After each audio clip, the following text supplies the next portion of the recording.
We've got another Australian representative here, so star player Billy Blair. He is joining us here for a quick couple questions. So, Billy, good morning to you. And how are you? Good morning, Liam. Yeah, good, thank you. Mm. Good, good to be out and about, the sun's shining, a nice little breeze, and a couple of games of cricket going. So, yeah, good. So, you guys obviously are the defending champs, and I was just speaking to your manager, David, and he was saying that the pressure is on the other teams to try to do something about it. You guys are pretty much in a good position being the defending champs. And how do you view that? How do you think that works for you guys? I think, look, we're well aware, being the defending champions, that we're going to be the hunted. That's for sure. That's any sure. So, yeah, we've had to prepare for that and be ready for that. And other things that they're going to be out there to test us. And from what I can see already, watching South Africa and Canada here in front of it, and some decent, some steady bowling and some nice shots being played by the Canadian side. So I think every country's on the improve, and I think we're seeing that already. We're only an hour into play. So yeah, and I think everyone's it's been fantastic where everyone gets rated and the preparation to play out to play every country now really has gone up, if not a step, a couple of steps. Where I think the realisation play 45 overs, then back it up the next day, and another day, and another play 4, 5, 6 games, 12 days, 10 days. Yeah, you got to get, you got to be ready. Yeah, definitely. And we've seen across in the US and even in Canada now that there's almost every weekend that there's a tournament. So there's a lot of Masters cricket going on. So a lot of preparation has gone into the other teams as well. But you guys have been here for some time. What are your some of your expectations for yourself going into this tournament? You obviously been here before. You played maybe your first time in Canada, but what are some of your personal expectations into this tournament for yourself? Yeah. But I want to try and make sure I best, and I my best there. I know that the team, everybody in the team plays to their best and their capabilities, then that's going to be good for the team as a whole. So know your role, go out and try and execute your role to your best capability. And if everyone can do that, well, the whole team benefits. Yeah, well, definitely. And now, speaking of your preparation, obviously not in the Australian summer at the moment, it's you guys winter time. You guys are usually off at this time of the year in terms of your cricket season. So how does that affect your preparation, or how does that affect you guys coming in to play cricket at this time of the year? Definitely, it's definitely different ball game because from Melbourne down to Victoria, which is south, where it's quite it's got into winter, so it hasn't been too wet rain wise, but it's getting cold weather too. So I've got some cricket nets across the road where I can go across and have a bowl over there, a few balls, but sometimes that's limited because of the dew and you slip on the Sinto turf there. There's only two of us from Victoria there, myself and Graham Pavey. So we're the last few weeks before we come away. We'll go back before that. We played a series against New Zealand up in Brisbane, Queensland. So we're able to have 3 games up there against them, which was a good hit out because it gave our bodies a good workout bowling wise with a 3 ODIs in 4 days. And just you do as much training as I can do, but then have to bowl and then have to steal 45 over, Yeah. whereas 35, 40 overs and you change off. We work it out for the body as a whole in preparation. But then I would say in the last few weeks it has got a little bit, I know, chillier and damper at home, so it made it a little bit more challenging. So we've only been take rain himself in Melbourne, so we've been going to an indoor centre where we feed balls to each other in a bowling machine. Get that repetition, get them ball and ball coordination. Now and then, if I can, they've got some longer nets here. We might stay there for an extra 20 minutes or so, and I'll have a bit of a bowl ring and let the nets there to try and extra work. So it has been challenging, but we're here now. We got to be ready. We just got to pick it up and get on. So it was nice speaking to you, Billy. We want to give you a lot of praise for what you guys have been able to do, how dominant you guys have been, and we want to wish you all the best going into this tournament. Yeah. Thanks, man. It's a pleasure. Yeah, take it easy, Brandon. Yeah. Thank you. Yeah. Good luck.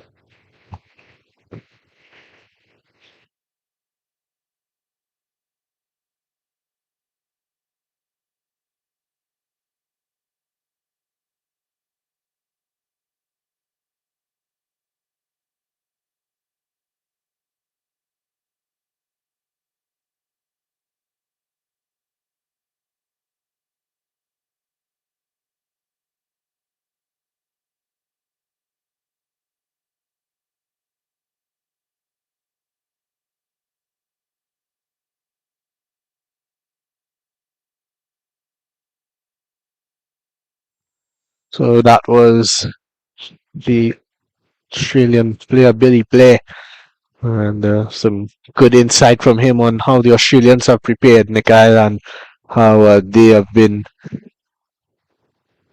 almost dampered a bit by the time of the year that they're going to have to play this tournament in. You know, obviously, we know about the Australian summer. The Australian Test summer is coming up, but it's not quite that time yet. So it was good to hear that bit of insight from them. We look forward to seeing them play tomorrow.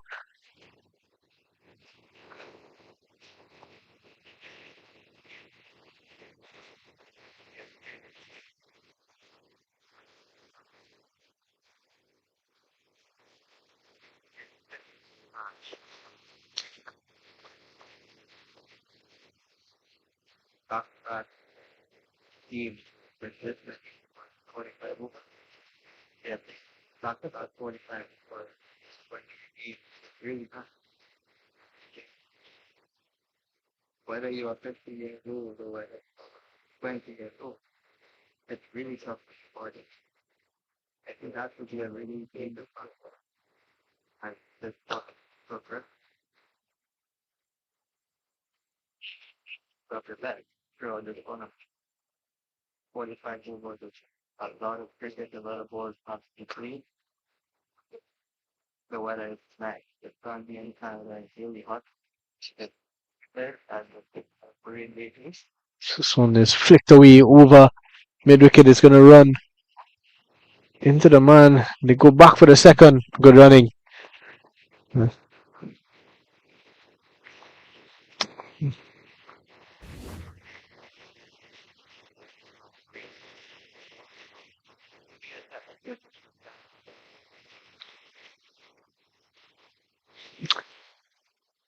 It's almost as if it's a bit of survival of the fittest here. Some of these teams are going to play back-to-back games.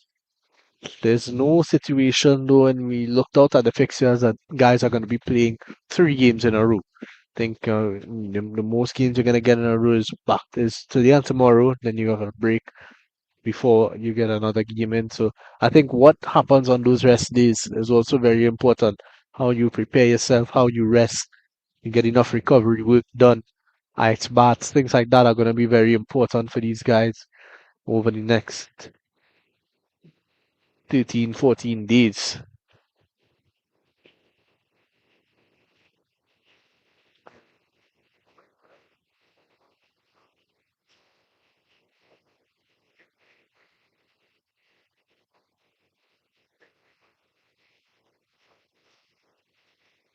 Think that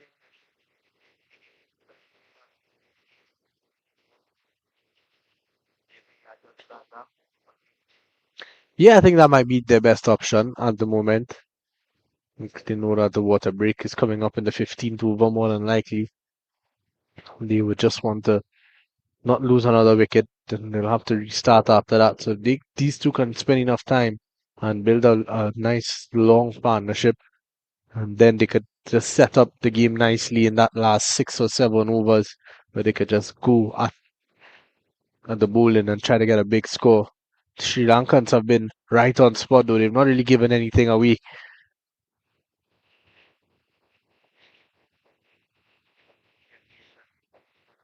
What do you think is the well, what do you think?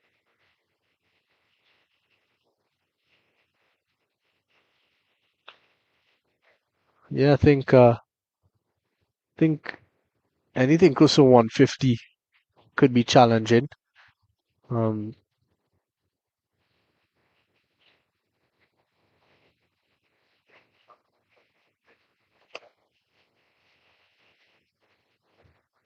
Stuff, progress. That's for I think anything upwards of 150.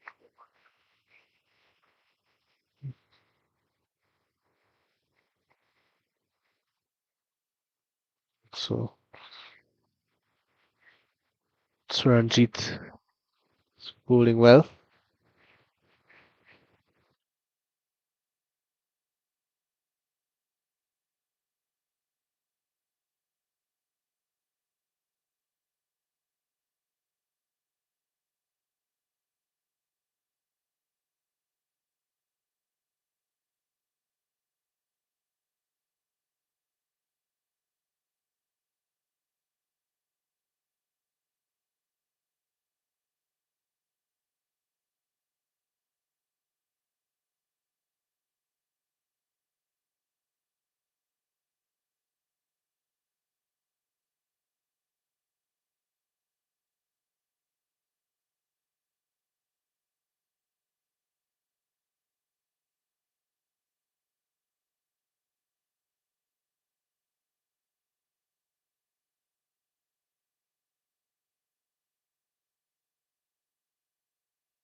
One delivery to go in the 13th over, and after this over, we'll have a real legend of the game from the other side of things, the umpiring side of things, Steve Buckner. He's going to join us for a quick chat. And as Surenchi completes the 13, so 13 done, 31 for 1.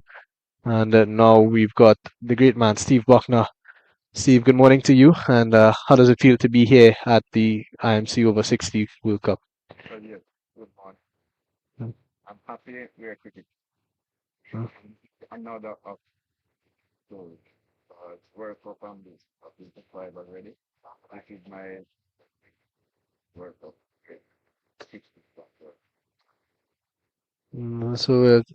I've been seeing you a lot around America and Masters cricket recently. You just recently, I believe in June, you were in Albany, and you know, when you're around, there's always a big crowd around you because they want to hear your stories. They want to hear about all those World Cup finals, all those Test matches that you've done. You've got over 100 Test caps to your name. Uh, how different is that level of cricket to when you come into something like this over 60 World Cup? How do you view it differently? Or is it just all in the same for you? Cup. More pressure, yes, more eyes are on you. Your performance, something that not to say that you want to perform less, but over to performance need to be at its highest. Everything, everything. So over 60, I enjoy doing it. Enjoy it very much. I'm not going to say less pressure. The pressure is there. Every ball, but I mean, one expect the umpire to be at each place. Respect. So I think that we have more eyes at the test cricket and the perfect profession of Judah and salary. The one expect is to get the second correct. Or, Yeah, definitely. So we've seen 13 into the 14th over now. What do you think about the level of this that over 60 cricket has gotten to? You've been around it for some time now. You've been seeing a lot. What do you think about the level of the cricket, the intensity, things of that sort? as far as our six concerned, that only over six, what I would get. Why? Because it's regular. When some of you person hear more about the competition that prepare you late. And then I could say there are competition for 40, 50, 60, and we go on all through the year. So the preparation is always around and it's only the mental side that you know what to take care of. But the physical body here and the expectation I think would be good for United States because of their preparedness. Yeah, we have seen a lot of cricket, and wicket has fallen here. Pretty Lal is going to have to go. LBW. Janaka strikes. And that is the second wicket after a bit of a partnership that was building after losing that early wicket. Pretty Lal has to go 32 for 2 at the end of the 14th. So we continue to have a word with the great man. Oh, I'm sure there's a million stories you can tell us about your umpiring career. But what is one of your favorite umpiring moments? My most favorite would Mm, have been my miracle. mm, That I done. And a bowler was not too happy about something. Went up to the but after that done, I drove it. In mm, other words, mm. I was then a professional referee, Yeah, international referee, therefore conflict was something that I was used to. yeah. So right away, on the biggest thing that I know was you can't because they look at it. But by then, I would have been a junior as far as they were concerned. Mm, But this man is saying, I am in charge, Larry. You can't eat it. And there's no argument. mm. And the respect would have been around from them. Yeah, and I think when you got to be able to have control of the game as an umpire. That we've seen a lot of times in recently as well, you feel as if the players sometimes get a bit carried away and they have a lot to say about the umpiring, but the umpires are the ones in charge at the end of it. And I think one thing that you were known for in your career is that authority that you stamped on the game, and the respect that the players had for you, respect that everybody around the world had for you, and that's definitely something that trademarked you after some time. You know. It's always good to know that something that you would have to build up at times, but my building up would have started from football in Jamaica. It was a hard, difficult places to referee. Very difficult places to walk around the fire. So I can't be afraid of that. The cricket is a lot different. But on the cricket field, I make certain that the umpires are in charge and the cricketers are there to play their game and you do to make sure that, nothing untoward. But it's not pushing for me to say I am in charge. I say, no, they're going to play cricket, let cricket be the win. It's no iron hand or authority to say I'm the boss. Never say that. They are the bosses Yeah. out there, but we are there to make sure that the game is played in the truth. And that is what has been happening. And if I am linked to anything, that is what I am linked for. 100%. We've asked you about one of some of your favorite moments. So we want to hear one of your funniest moments as an umpire. I can tell about two of them. Shane one bowling to the right hand of the batsman. Toss one up, play it forward, missed the ball. But Shane was on his knees appealing. What is that? And walking back to his mark, he said, going down there. But he was on his knees appealing, asking for the season. And I said, hold on. Is that true? He's saying not, but he's still asking.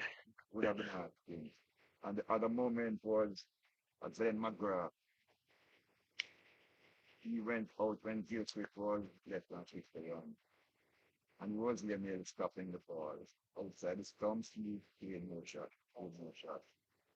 First fifth, the partnership came up, and then McGrath forward one leg out. Gilchrist got to his 100, then McGrath was related. At the end of the day, I asked him the question, said, Glenn, why were you not getting on my job of getting to 100, my cutting to 100? I put in my role, but this guy let me down. I said, why?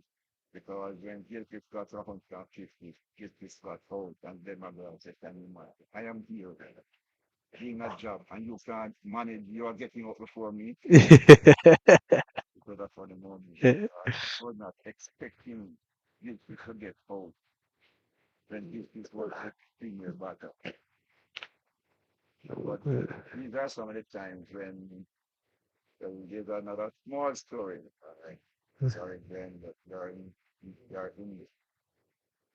the new ball was taking game after 9 overs, and the two fast bowlers were when it was field left stick, and and Glenn was not very happy. Change of bowling from my end. The first ball, he got the wicket, breaking at 13. Can you imagine? I am getting over this on that first ball, and they're just sharing the new ball.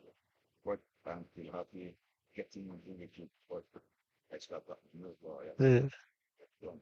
But there are good times on the cooking. So, Very, very good times. And maybe I'd tell you about a story, but I can't cause bowling to like not play yourself, but he was playing on missing everything. Shane went up to him with the ball and said, okay, I'll call them out. I tell you what I'm bowling. Please, I can do better. Shane said, leg break. They love saying with me, go big, eh, straight ball, miss, flipper. At the end of the over, she said, well, you know, I am telling you what I'm doing, and you can't give me, is that a mop kick you're batting with? So let's say that. So every season, somebody goes missing in South Africa. Every season, somebody goes missing in South Africa. Therefore, Shane was alternate.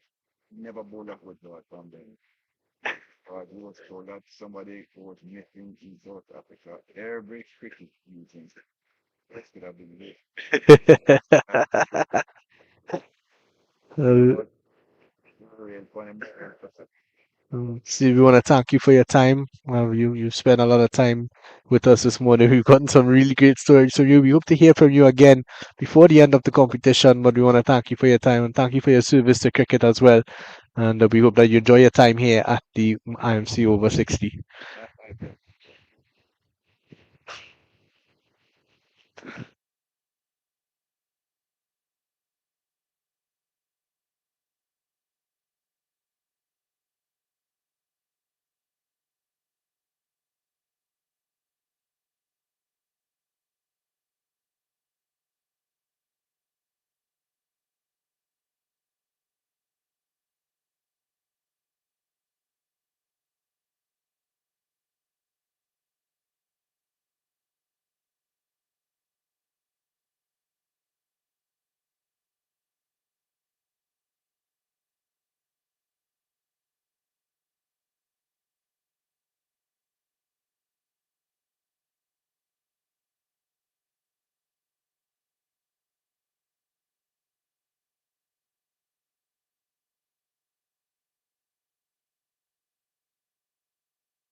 But that's what really involves putting a lot of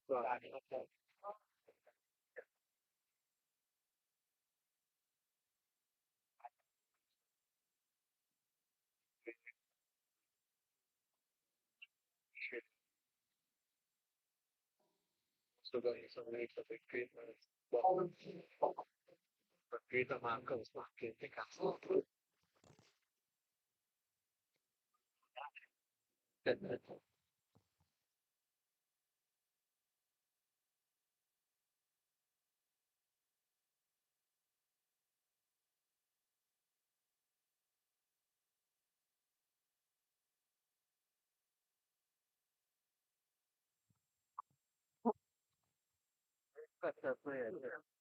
Yes.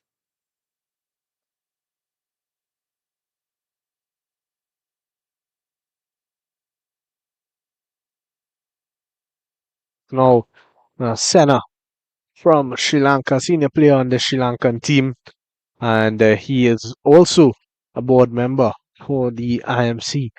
So we're going to get some insight from both sides of things here. As I say good morning to you. Good morning, Senna.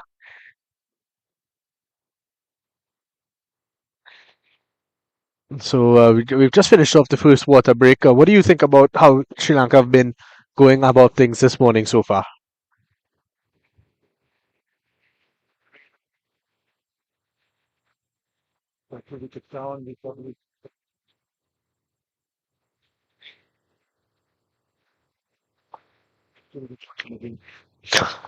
Well, how has the preparation for you guys been coming into this tournament?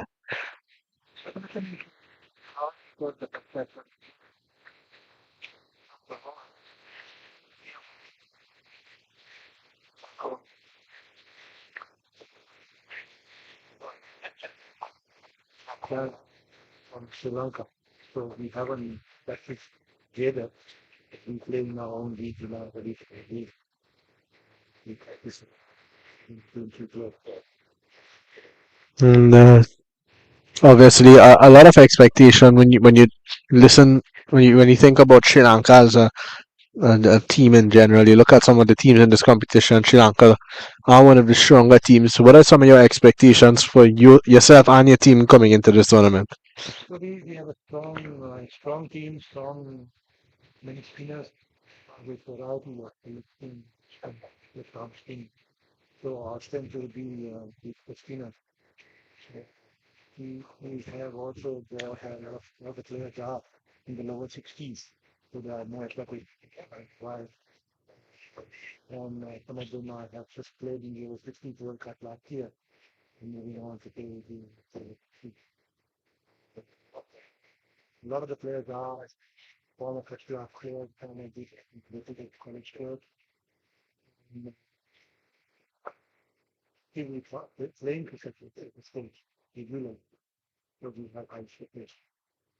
And it seems that the conditions we've seen that Canada is going to be a bit hotter on the hotter side. Not what you expect when you think of Canada, but we are in the summer.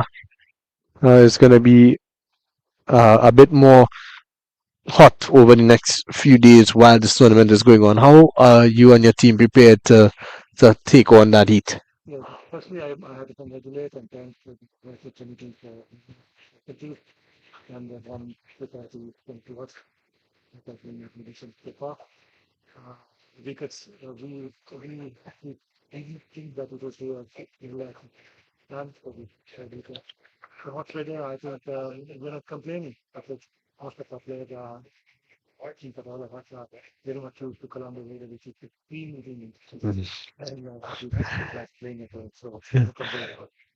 That could even play as an advantage for you guys, knowing that it's things that you guys are pretty much accustomed to. So, Senna, we would like to thank you for your time this morning. Thank you for all that you have done as part of the IMC committee and the IMC board. And we want to wish you and your team all the best going into the rest of the tournament.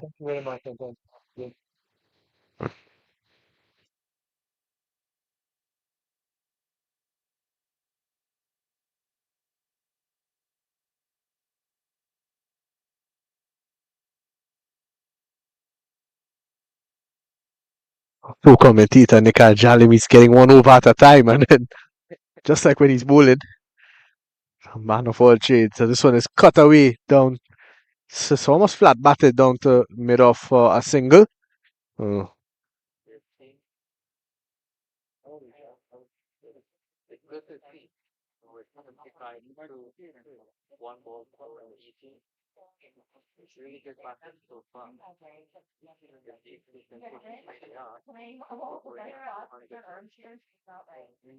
After like the next hour, yeah. So like Good strike the there. case on all. A good over play. Yeah. Lanka, you think back up. I think a bit too much for that over. Okay. And like, Over the score.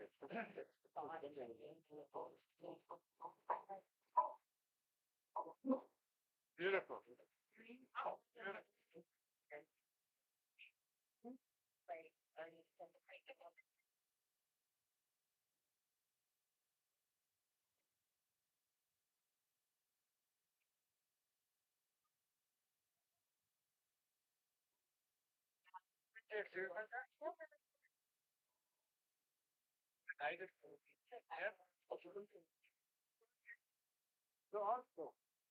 I'll be honest. Get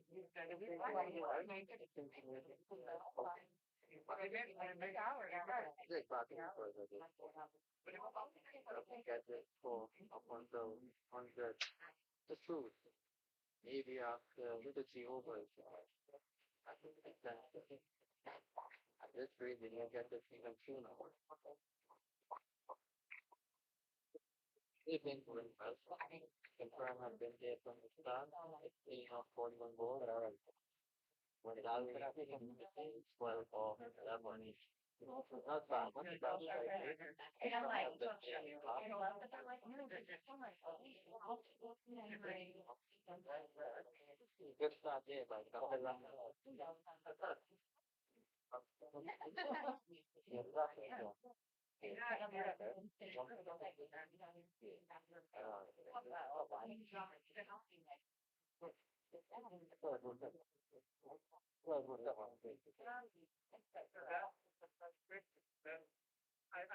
a good start there. I really want to talk around. I know bowling showing around some words and some words and I think that we are really good at something like that.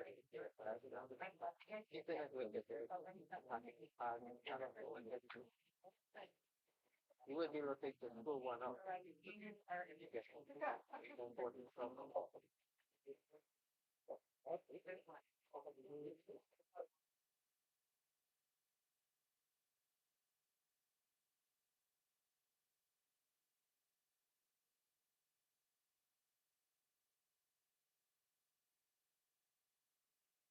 to pull one or more dot. Actually,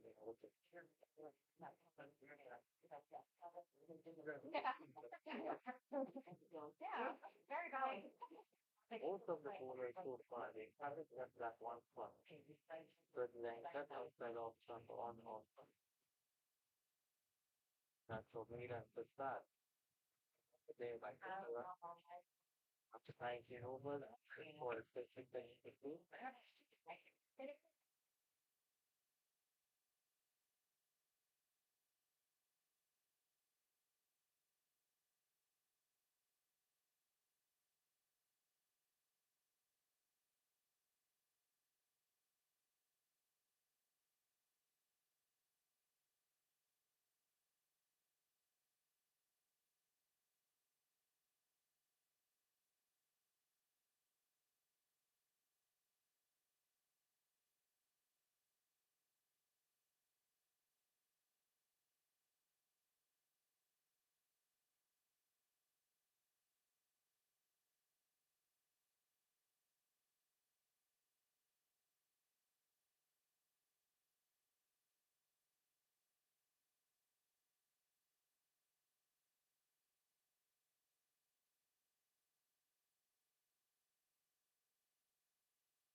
But I have it with open.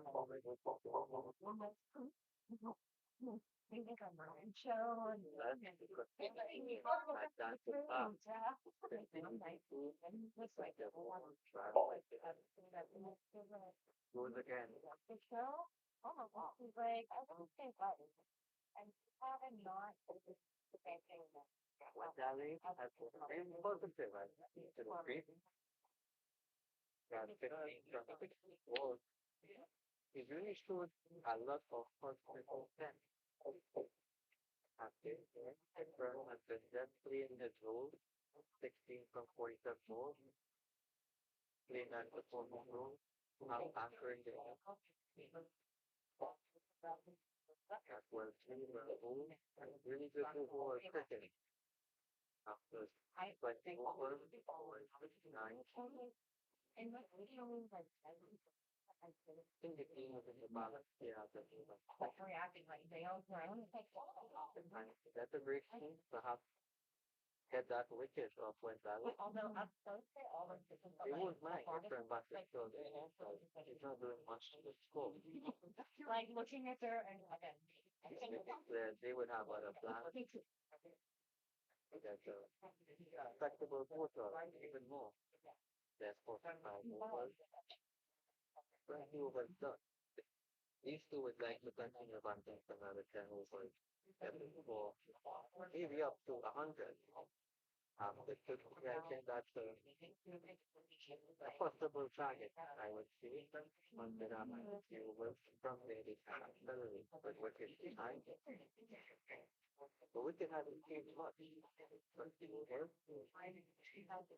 what we like about getting when you are in.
Something to be done so like Then put on. like Over. it's like what I'm probably never considered.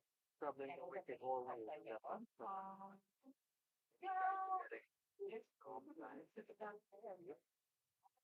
It's Bit of right there. Comes down the ground for one. Doesn't need to do much, but they do with it. Let's put the ball in the right area. Wicket will I thought that it turned coming, job done, and it's so high. good plan would be to get when Dali off strike. Just build some thoughts again. I'm gonna get this go.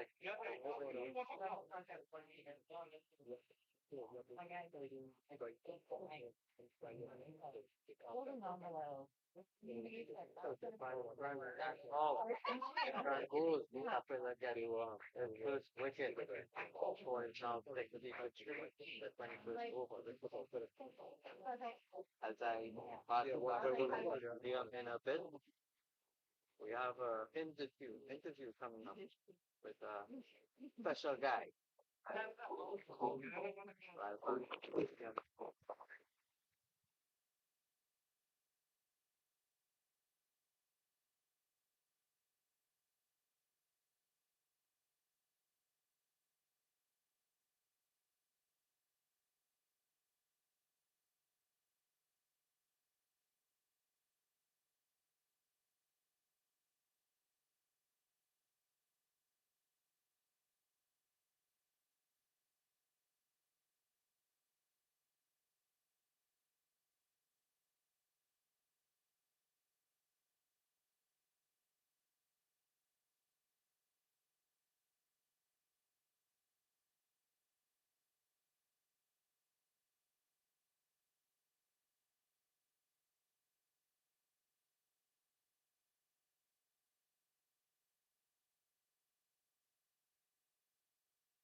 So we are back here at the South Field and it's 61 for 4 now. The IMC emerging 11. They just lost two quick wickets. Brian picking up this one as Rajan has to go. And joining me is a man that I've known for quite some time. And now he is the manager of Cricket Canada, and he's also the ICC events manager for Cricket Canada. So we are going to have a word with a man that I have a lot of respect for, Shah Zafar. Shah, how are you doing this morning? Great. Yeah. See you Mm, again. Right here. mm, mm. So nice. So you're here on the Cricket Canada ICC events manager, and you look around at this tournament. Um, how do you think that this tournament has been run so far, based on your experience as an ICC event manager? I should be there. So I'm very Mhm. and but what I see here is this tournament is very very impressed with the IMC management. The hierarchy, like who has taken the lead in this tournament, and I see them everywhere. So the management wide tournament is well run. Not an easy job when you have seven and or six and management, right? But so far, so the first day of the tournament, last night was the ceremony was very impressive, and everything is running fine today. So heads off to the all the organizer and the IMC leadership. I believe the top leader Sterling is here. So that really shows that how much care the upper management Yeah. you know. Yeah, 100%. And no, you look at the groundwork, you look at the base of what this tournament has become and what this committee has been able to do. Where do you see it going in the future? I think the promotion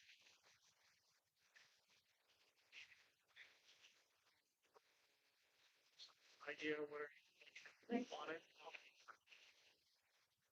spending players promotion. I can't write anything. I made big future like I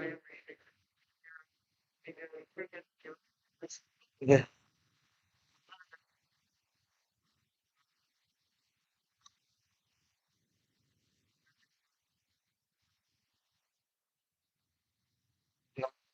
Just to segue back into the cricket itself, outside of the administrative part of things, how do you see this cricket, like in terms of the level of cricket that we've seen so far on display? I'm sure that you would have seen some more over 60 cricket other than this tournament before. How do you see the cricket itself in terms of the level of cricket the players have been able to produce?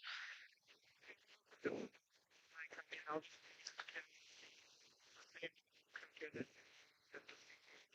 cricket 30 or 20 or even 20. But the players who are playing over 60, they need to be all fit and running. Yes. And still high and competitive. What I see is I talk about the competitive level. I think it's comparative to the other guys, it's still the same, right? Yep. So at some of the 60 level, I see the 70s, over 70s are playing in 60, and some of the international players are playing in. I know in Canada there were four or five of them that played in national cricket, Yeah. playing in Canadian team. I'm pretty sure that the other teams probably have some international players playing for them too. Yeah. So it's a fantastic cricket. I would say the level with their level is competitive and high. They play like a real cricket. It's not something you call on social. No, yeah. What I'm seeing is that they're stepping into the field. They are going hungry for the win. Yeah, 100%. Yeah. So, Shah, we'd like to thank you for your for spending some time with us this morning. We want to congratulate you on how well you have done and the levels that you have risen to in your field, and we want to wish you all the best going forward. IMC events. Then Right. hopefully it'll move. Thank you. Oh, we just heard from the man himself, Shazafar, and so we welcome back Nikhil Chalim. It's been in and out, but it's been a morning full of meeting new people and getting to hear some of the voices behind why this IMC event has been so successful, or the events in the past as well has been so successful. And got to hear about some of the players and all of that. So a lot of good insight this morning as we get back into the cricket now. 62 for 4 into the 23rd over, and Arnold, the new batsman, is in with Wendeloo. The Kapila continues into his third over.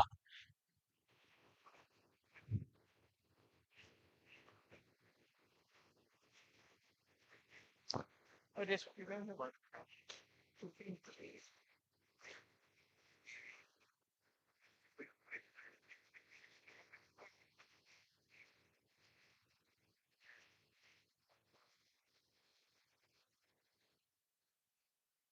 And one thing about these outfields, they're not the quickest. The ball is just slowing up a lot, especially when it's hit in a yard in a 30-yard circle.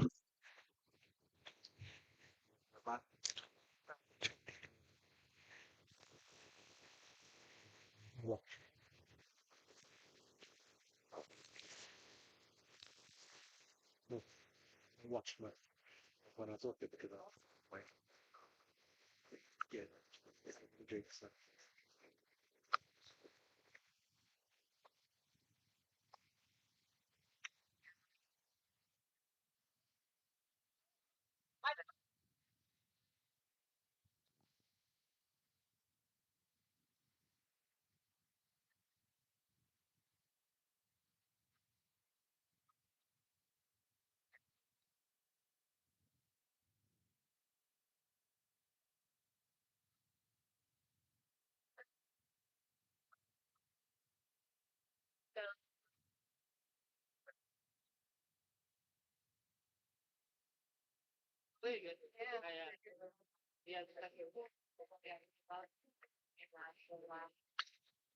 Yeah, it definitely has been. And earlier we spoke about what a competitive total would be on this surface against this opposition. We spoke about 150.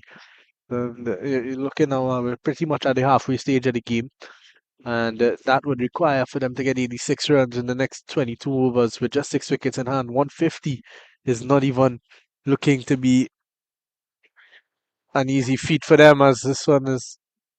There was a loud appeal to the square leg umpire. He is not interested. But yeah, Nikal, that 150 even now seems to be pretty difficult for them to get. I think with the guy that would that with his the button. Then with I bet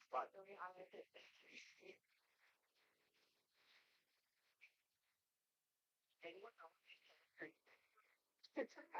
the button one on that. Think the best Yeah, most definitely. He's just shown some intent. See him moving down the wicket, looking to score. And I think he knows that wickets falling around him. He has to be the man. He has to take that responsibility. And the moment Brian is bowling brilliantly, leg spinner into his third over. He's just conceded 4 runs. He's already picked up a wicket as well.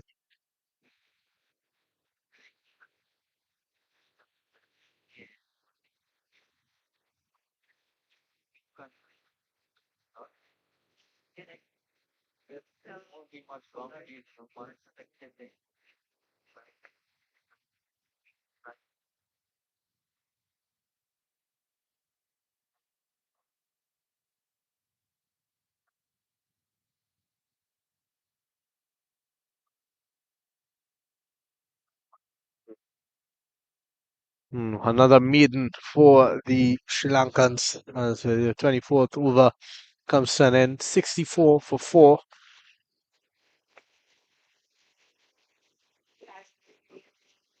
Emerging players definitely need to rebuild. We spoke about that, Nikhil. You spoke about taking that 5 to 10 overs of rebuilding, but it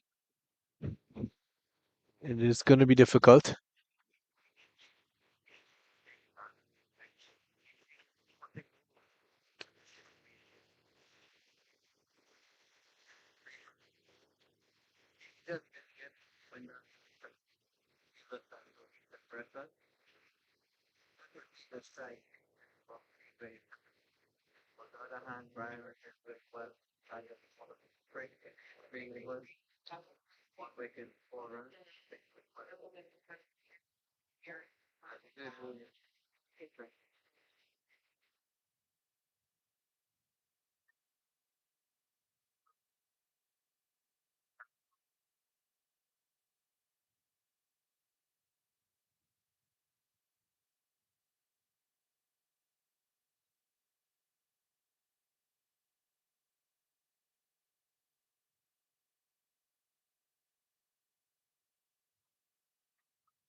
Like like road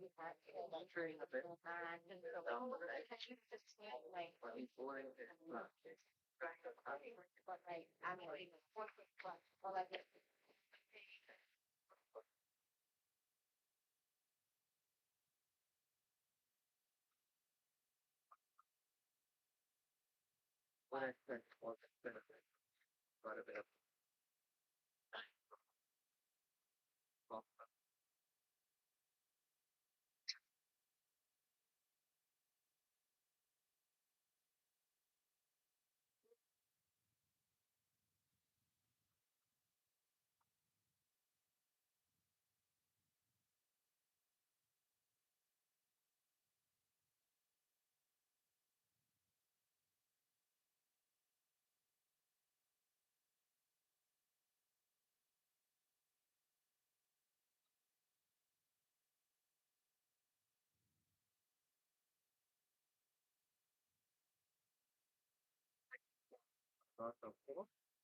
like appropriate wording but like the word is trying to pull up things that I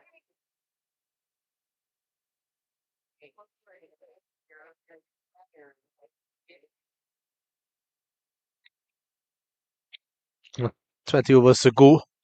Back-to-back maidens for the Sri Lanka team.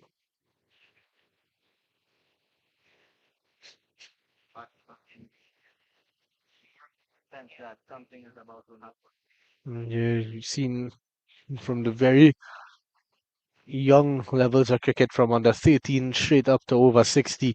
If you allow 2 or 3 maidens in a row, the batsmen are going to take a chance, and that is going to give the bowling team an opportunity to pick up a wicket. It's pretty timeless.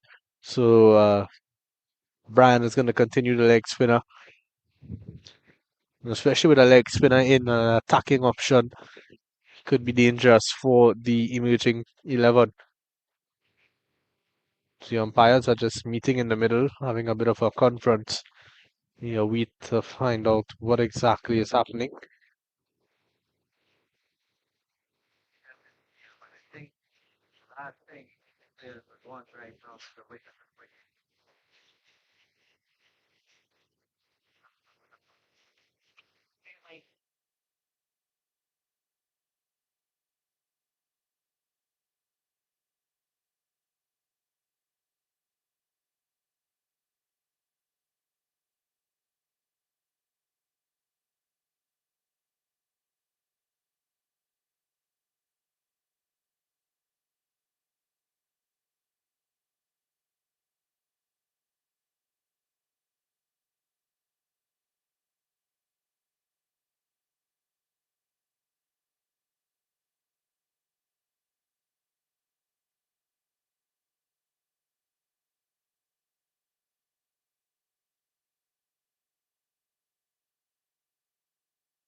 And just like that, just like clockwork, Nikyle and I spoke about two main overs could mean a wicket, and that is the fall of the fifth wicket. Just like that, one more later, and the man who we spoke about that had to be the one to take them to the end of the innings, Wendeloo, to get him to 150. He has to go for not enough, I think. 25.2 overs, 64 for 5. And Brian picking up his second wicket.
David is the new batsman. 64 for 5. Really in a lot of trouble here.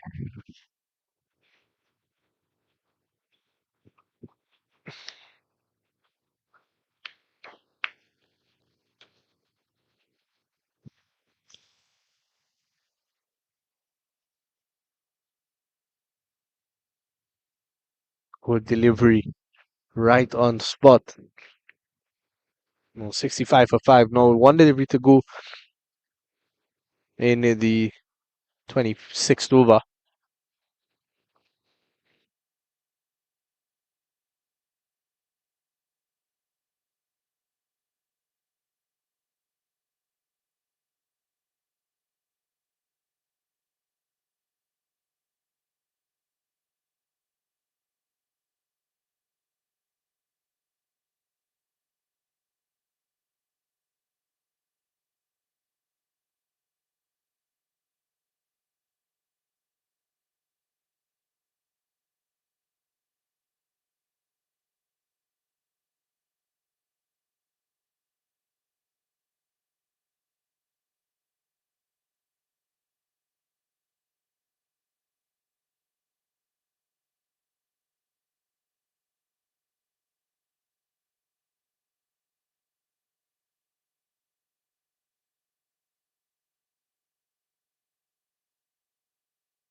So joining us here is a representative from the newest member of the IMC from Scotland, Clark McConaughey. Clark, your first time involved in this tournament. How excited are you?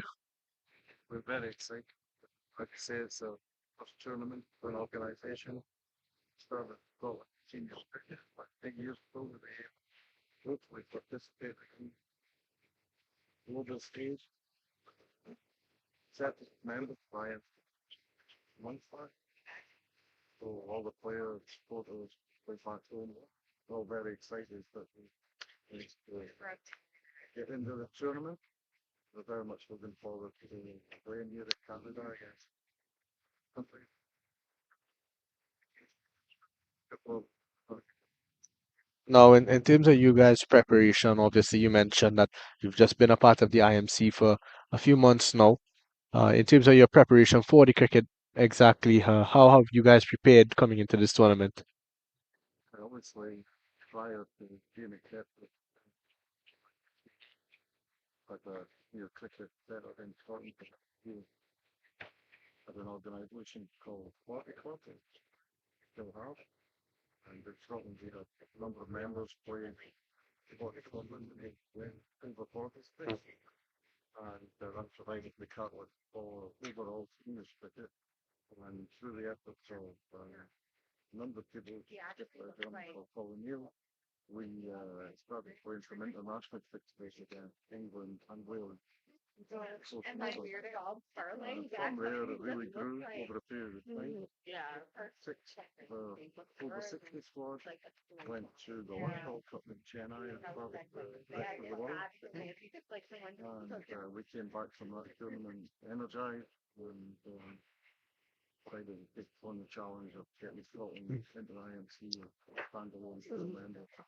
So we managed to do that. We play internationals now at over 40, over 50 and over 60. We also have a over 50s team going to the over 50 World Cup in India in next February, and our only February will be playing in Guyana in October. So we managed to put a nice system together to support the team with cricket in Scotland, and I can see a little bit of background to the story that we've got this far. Well, massive congratulations to you guys. In short space amount of time that you guys have been able to put something so good together. So we want to congratulate you guys for that. No, uh, it's obviously exciting times for you guys. And in terms of conditions, obviously the conditions here over the next few days they're supposed to be pretty hot for the most part. So you think back to the conditions you guys are accustomed to in Scotland, where it's very different to this. How do you think your guys are prepared to take on the not extreme heat, but more heat than you guys are accustomed to? Certainly much more than we used to. I think our main concern is that number of my nail.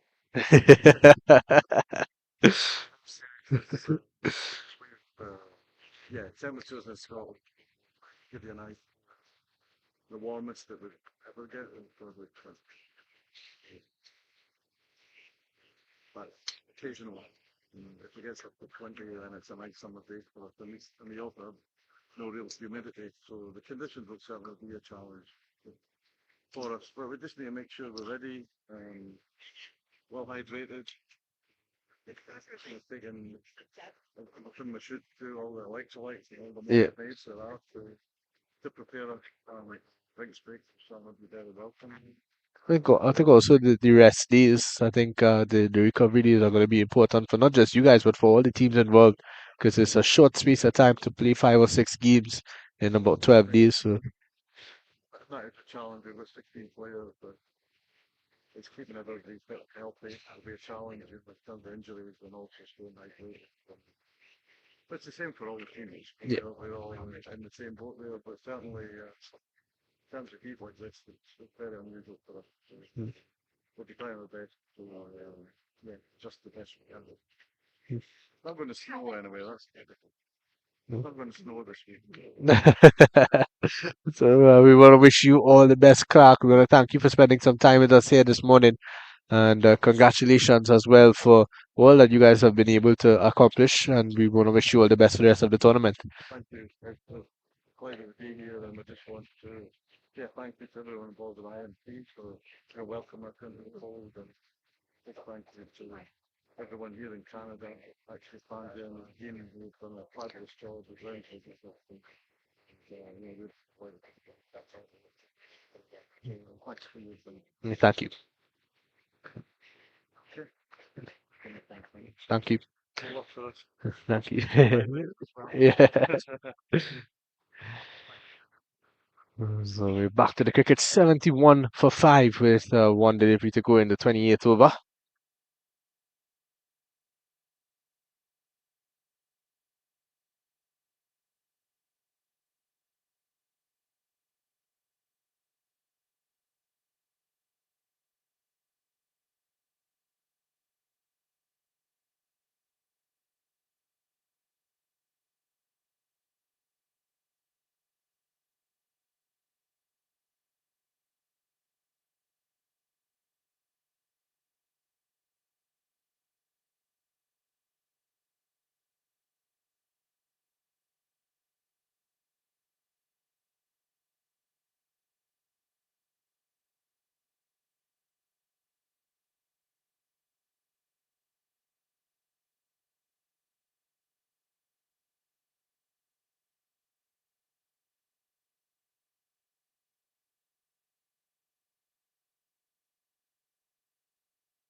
And we're back here. Emerging players are 74 for 5 after 29 overs. We have David 6 from 17 balls, and Arnold on the next end 6 from 20. They just need to spend some time batting and build a partnership here. Every time they built a partnership, they lost a wicket. So I think it's important for emerging players to bat overs. I think throughout the game, we've been seeing that just spending time at the crease is important, and they haven't gotten around to that. So, but nevertheless, Sri Lanka has been on their game. They haven't dropped many catches. They've bowled on that one spot, applying pressure throughout the game. They put the ball in the right areas. They've stuck to their plan and they've reaped the rewards. So we have Brian continuing here, 2 for 10 in his 5 overs. We have a slip in play, mid on inside the circle, mid on and mid off inside the circle. So they are applying pressure. So they just need to continue doing what they have to do here and get to that 150 total.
Yeah, so we have joining us here the manager of the South African over 60 team, Frank Oga. Frank, lovely to have you here this morning.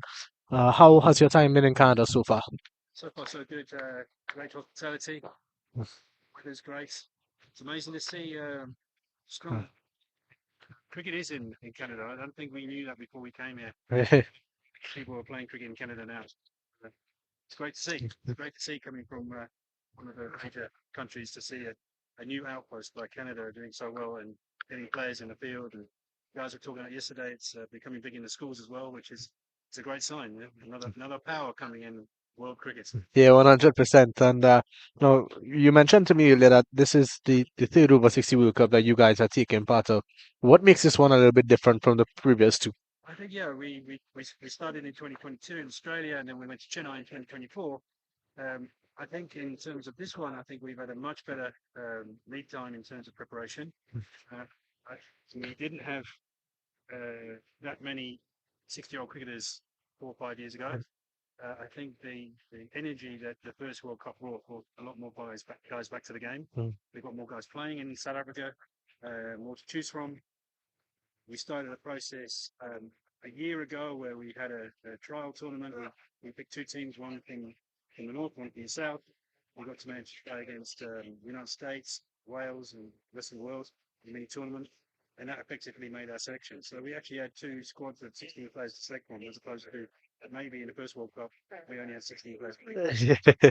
So yeah, a different story. We went to Zimbabwe in October last year, played in the Africa Cup, played in Zimbabwe, come to the rest of the world team. So we've had a much better preparation this time. And this team has been together now for over a year, which is making a big difference, I think.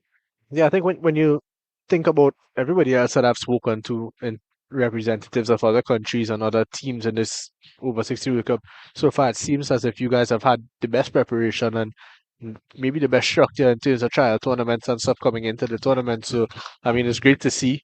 And as you mentioned, it would have come from the first time a lot of players were made aware that this is an option for them, an over 60 option. So, yeah, it's amazing to see. Now, in terms of your game so far, how do you think has gone so far for you guys? I think we've got really tight.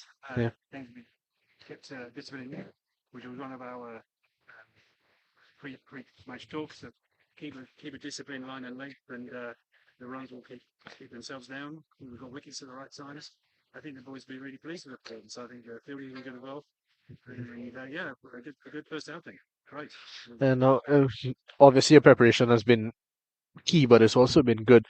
What do you expect out of your team now after you've gotten that side of things done? You've gotten to Canada, you're ready to play the cricket now. You guys seem to be a well-oiled unit. What are your expectations for the tournament itself? Guys themselves realise that this is a much different team from, say, 2 years ago, 4 years ago. Yeah. It's a much more competitive team. They should be fighting for the honours at the end of this tournament. They should be challenging for semi-finals and finals later in the tournament. And that's the real belief in this team. Yeah, they've been told to play with freedom. They've been told to believe in themselves and play with confidence. And I think they do believe that they have a chance here to go quite a long way. Obviously, Australia being the defending champs, how do you think you'll match up against a team like them who they've been dominant and they know what it is like to be in that final stage of the tournament? How do you think you can match up against a team like Australia? Tomorrow, we know the things like Australia. I think that was like they've got a very big place. Yeah, 100%. You know that Canada's a very strong team, having gone through their processes. So yeah, we respect them, but I think now we've got to sit around and stand up to compete with them on their terms, and we hopefully we do as well. So it's been really nice to speak to you, Frank. We wish you all the best. We're excited to see South Africa play cricket. And any last words you want to leave with us? No, great job so far. I think it's amazing to come to a place like Canada and play cricket. Second or third time I've been here, I've played rugby here, now I've got involved in the cricket tour here. and just amazing to see the enthusiasm for the game, for sport that, it's been part of my life all my life, part of these guys' lives for most of their lives. Just to come to a new country and see that they really believe and buy into the ethos of our great game. So thank you very much. Yeah, so we want to wish you all the best, Frank, and thank you for spending some time with us this morning. Thanks very much. Thanks for listening. Yeah, thank you. Thank you. Thank you. Yeah. It was good. Thank you.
League World Cup, you know.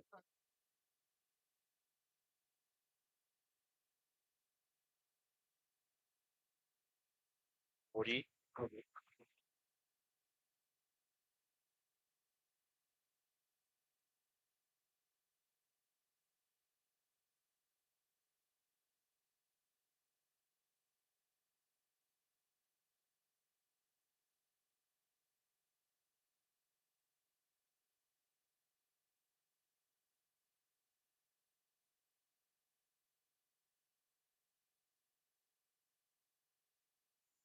who joining us is one of the most experienced umpires around in these parts, uh, Johan, and whether yeah, Rohan Weatherspoon.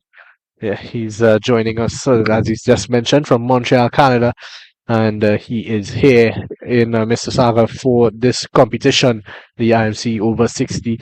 Now, Rohan, you would have just mentioned to me about some of the places that you would have umpired in. So just list out for our viewers some of your experiences and some of the places that you've been to apply your craft. I am IMC sheet of fire. I've had the opportunity to hire in Australia to be land on the south, south on the south shore there. My first game was the over 60 tournament in Australia, Queensland. I've had the opportunity also to umpire in South Africa in the over 50 tournament there. I also had the opportunity for the fourth T20 tournaments in Karachi, Pakistan, or T20 tournament of the IMC World Cup in Karachi, Pakistan. I also had the opportunity in Chennai, India, to umpire also in the over 60 World Cup, the over 60 World Cup in Chennai. And now the opportunity here in Canada, the court in Arthur Evel over 60 games here in Canada in the Mississauga.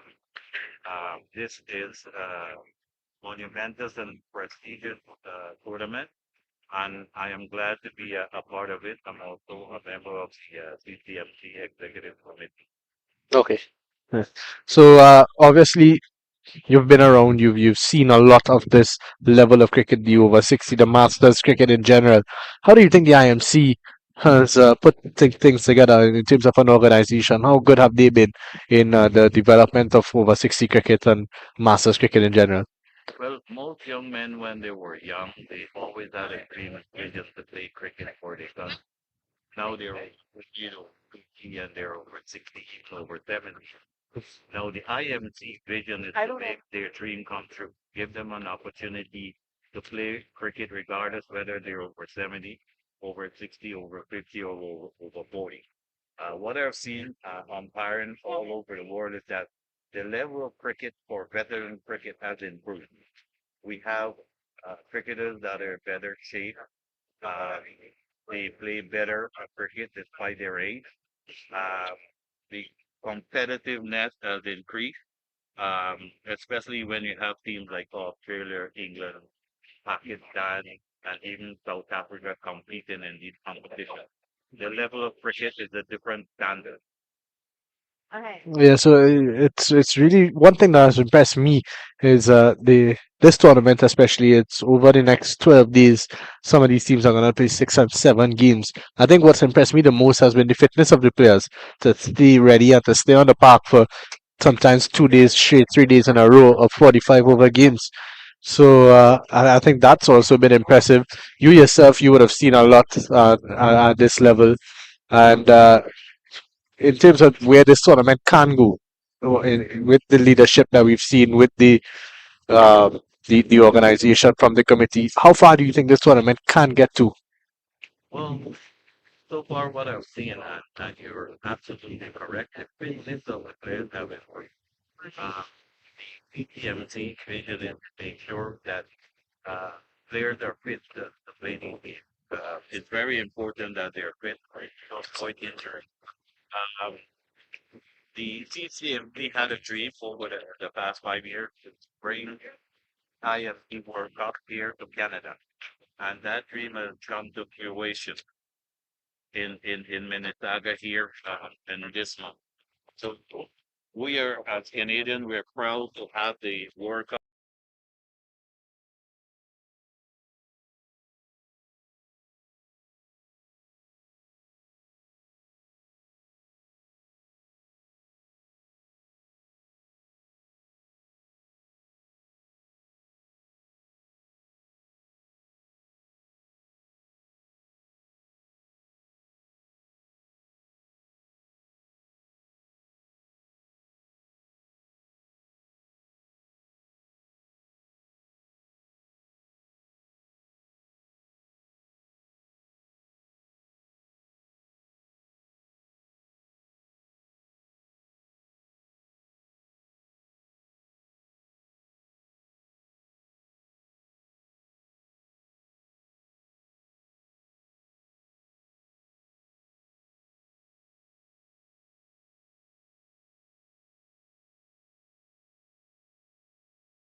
I it there's a lot of it this morning, I have a lot of it here, every time.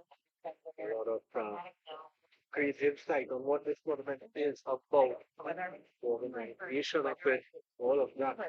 Shit on my phone or directly. Turning in Okay, like, right?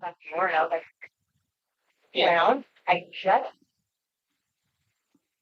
but it wasn't like like prefer to compare like reoccurring like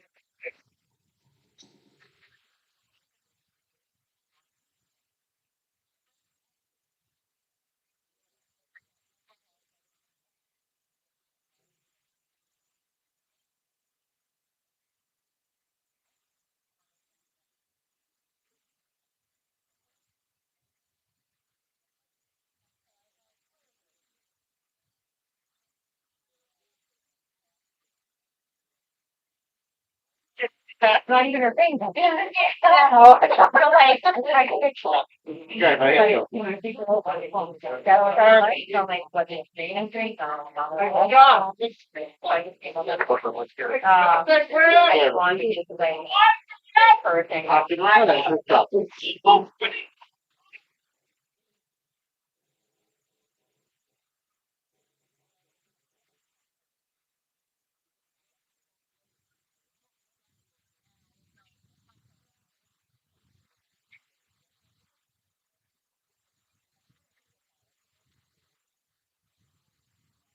You know, there was that one day I accidentally said like 7,000 early now, and I almost lost it. I rather like, you know, the Jason, the one period could have lost it. And I was like, oh, look, like, oh, thank you. It's cut off. Okay, so we have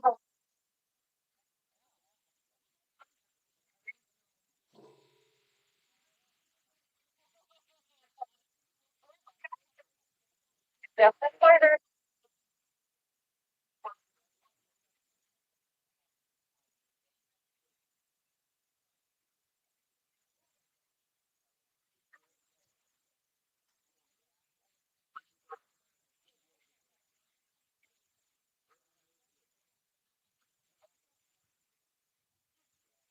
And when I'm ready, yeah, pick up on it.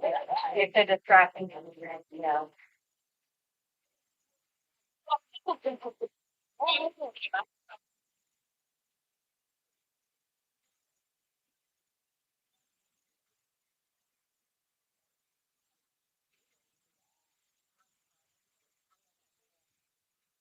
Oh, okay. Oh, I didn't anyway. I made it. I thought that. Yeah, get up.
Oh, into the 35th over. Wonder if we to go in the over. 104 for 105 for 6 now.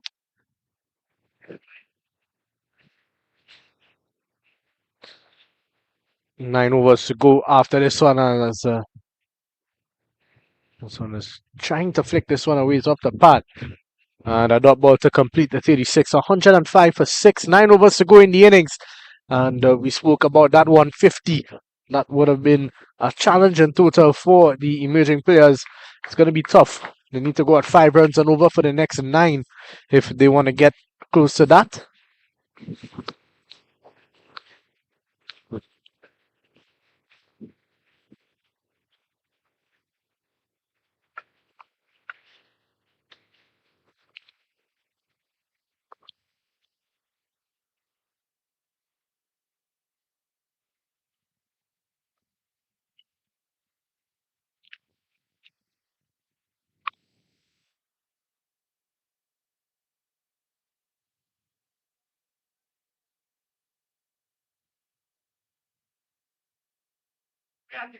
Oh, Shit to the man and cover. Drop the catch. Got a bit of juicy. One thing that we have one is short of it, I mean, just approach. Catch it now. So exactly what I'm on. Try to pick one this year. Yeah, yeah, they could have been batting by now. I think the fielding has been below par compared to their bowling. They've dropped catches at crucial times. I think when they did drop catches, it was perfect time to get a wicket. So moving forward into the tournament, I think that's one aspect of their game they would definitely be looking to improve on.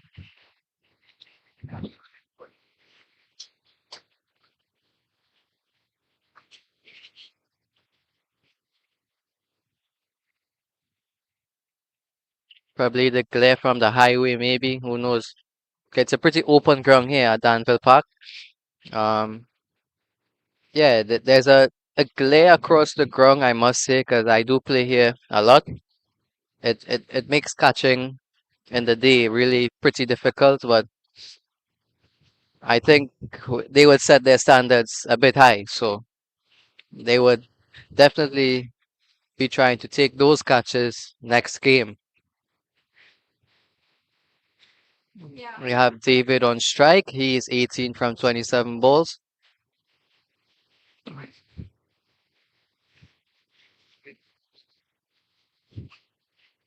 Yeah.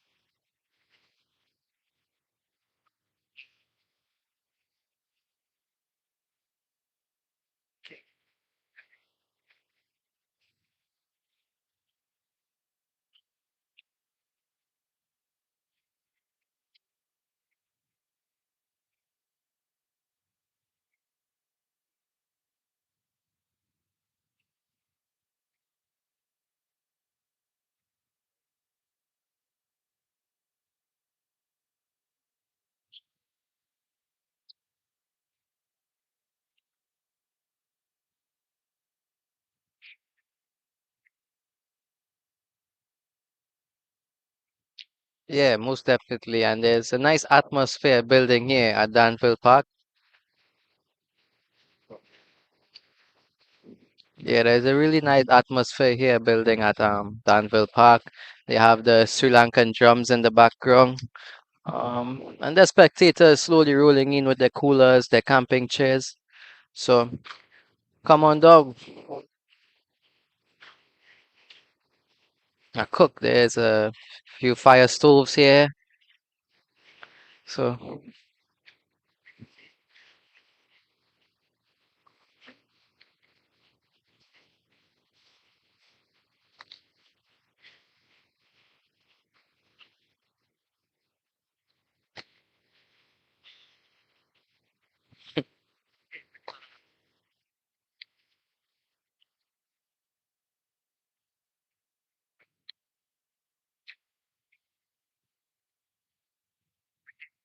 yeah,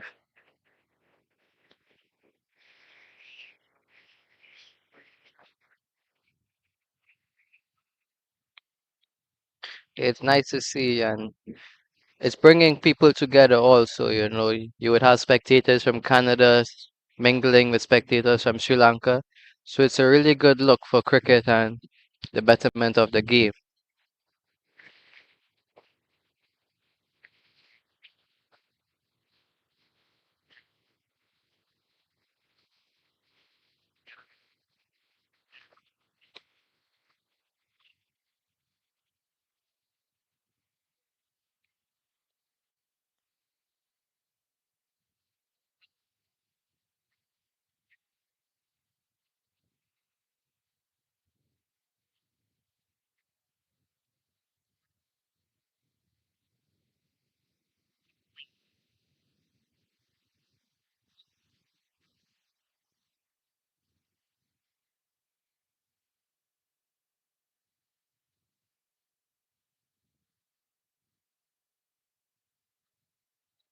I think emerging 11, they need to get those tools. Getting a boundary on the ground is pretty difficult here. It's proven that throughout the game. There hasn't been much sixes also. So I think getting the singles and getting twos is really important as the game goes forward.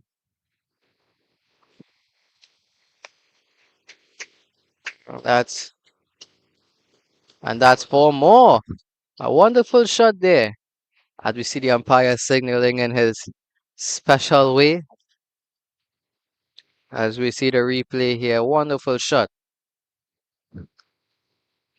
Straight down the ground, under his eyes. Wonderful shot there.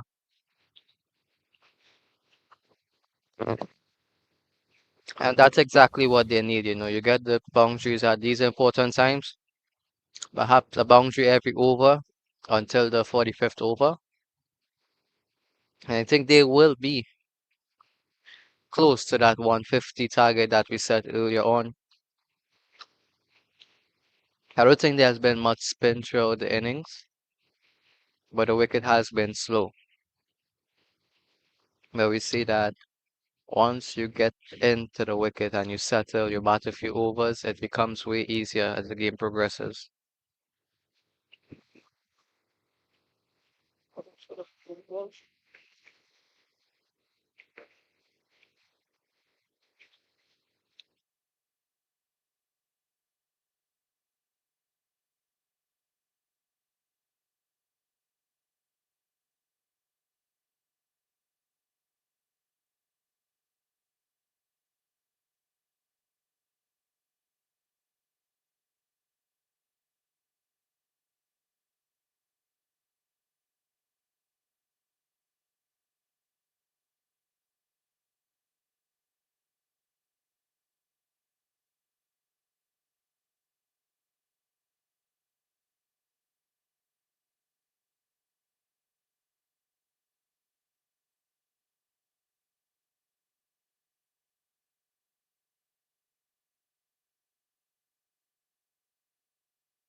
And we have Shane back here. 1 wicket for 17 in his 7. Starts with a wide down the leg. I think he's maybe bowling a bit too flat on this wicket. Maybe get a bit of flight in and get the batsman, David, to be pop onto the fielder. That's way better. Way better pace, line and length. So way better ball. Could throw in back into the wicket keeper.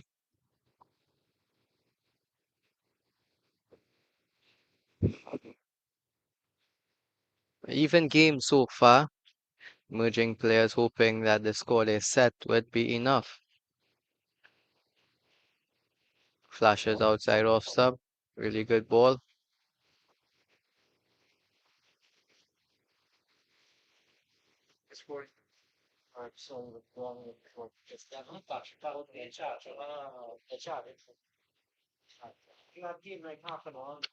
It's a bit slower and shorter. Balls it away, no run. I think emerging players they need to capitalize on these shorter deliveries or over pitch deliveries. Shouldn't let the Sri Lankan bowlers get on top of them. There's been a lot of dots throughout this game. And David Debari, they would be looking to bat full 45 overs, take the game as deep as possible. A big swing there, and that's bowled down. Another wicket for Brian. That's his 4th. He'd be looking to leave today with 5. Yeah, most definitely.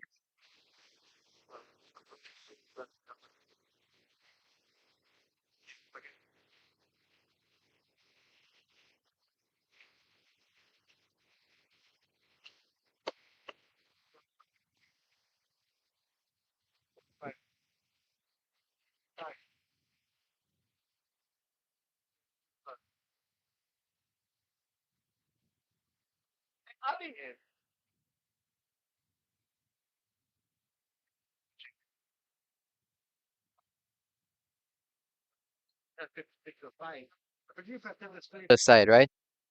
Um, there's a strong breeze across the ground.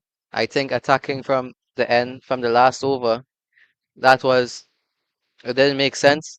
I think if you try to bat from the end that they are batting on now, you can access the leg side with the breeze. But nevertheless, emerging players 119 for 8 after 40 overs, and they would be looking to get as much as they can or just bat their 45 overs.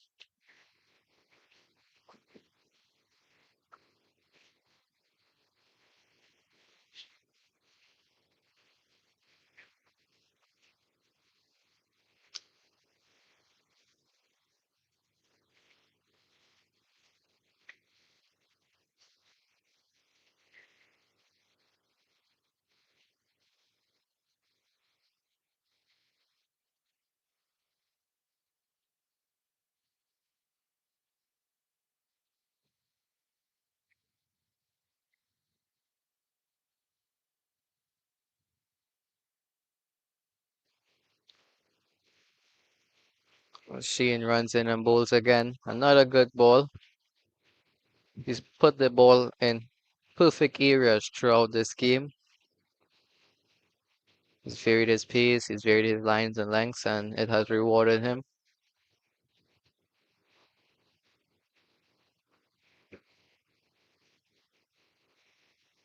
That's well bowled once again. Ravi is long forward. Emerging players has had a really good mix of right hand and left hand batsmen throughout, and they have kept that trend throughout the game with the leg spinner or left hand orthodox, and they had an off spinner on the other end. So I think emerging players moving forward, they would look to rotate strike a bit more moving forward.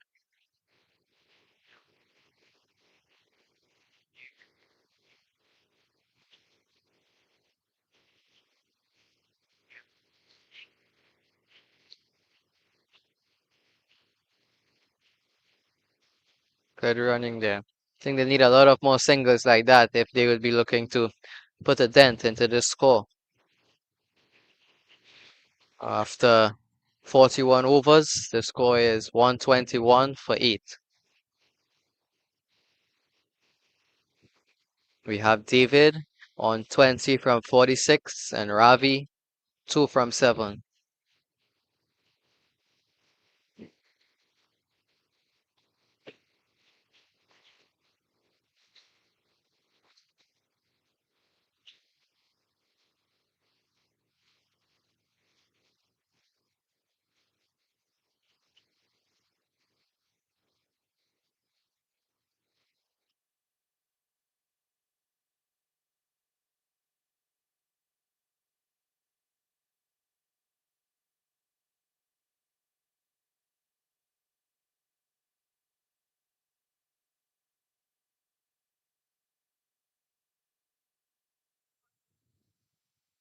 As we have Brian continuing here, it's his 8th over, 4 wickets for 16. He'd be looking to leave today with 5 or more. Ball outside off stump.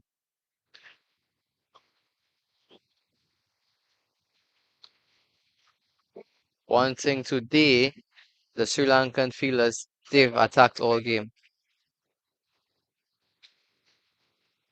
They've kept that long on and long off fielders inside the circle, so they've kept them mid on and mid off throughout the game, applying pressure to the batsman. They've stacked the offside and they've bowled to their field. And throughout the game, they've reaped their rewards. So Sri Lanka have been ticking their boxes throughout today. That's a beautiful effort there by the bowler.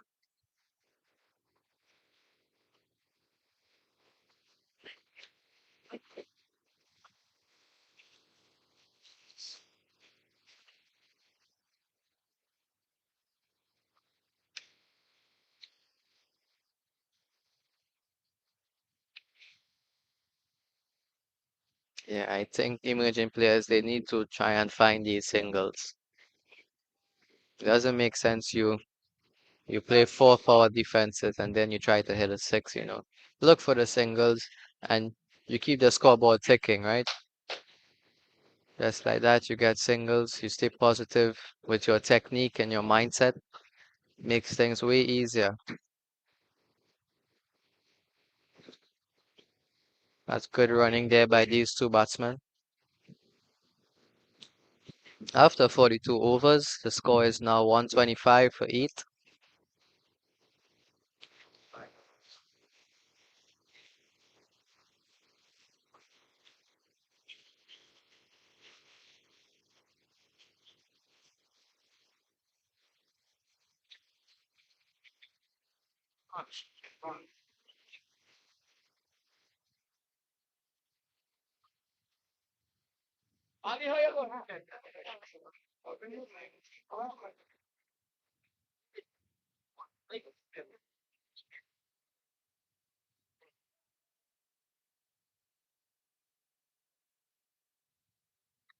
Yeah, in contrast to some of the partnerships, this has been good.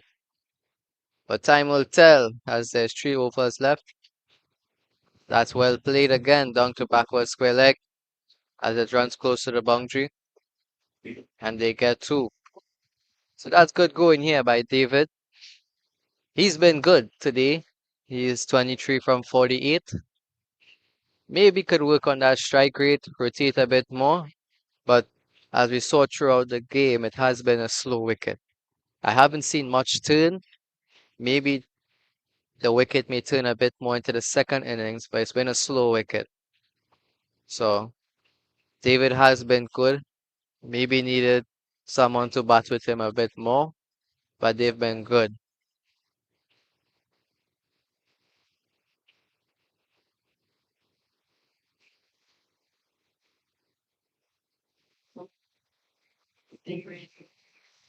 Oh, that's well bowled once again.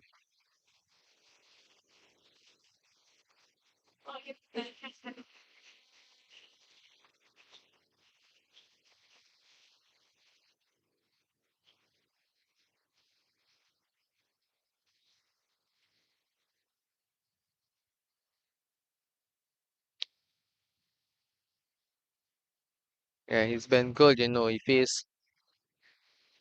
faced a dot and got off the strike instantly. So that's good batting there.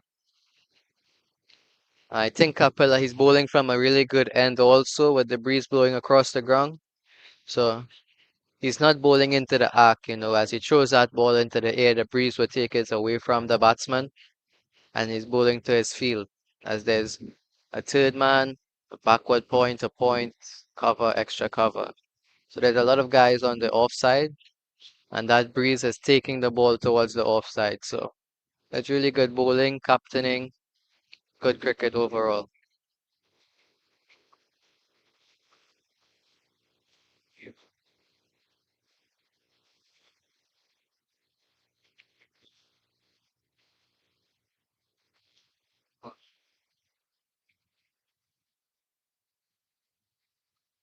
Big hit on the ground. The chase is on. That's good intent shown by the batsman. Liam, you think they would step on the gas moving forward, seeing that there's 2 more overs left?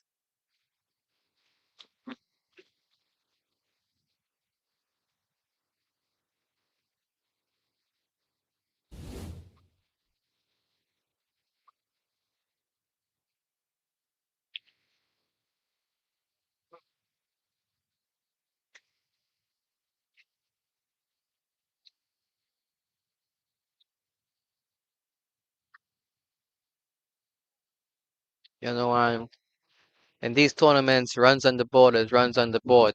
The pressure is always on when you are chasing a score. So let's see how much emerging players here they finish on. Sri Lanka will be trying to limit them as much as possible or try to get these remaining 2 wickets soon as they can.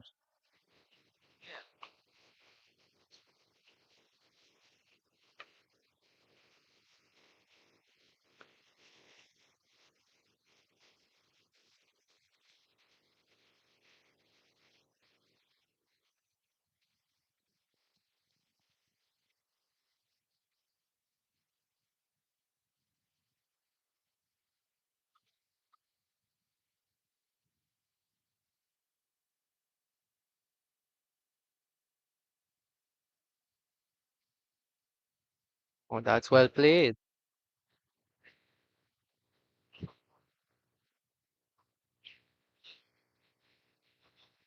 But the intent is there. The intent is there, and that's most important.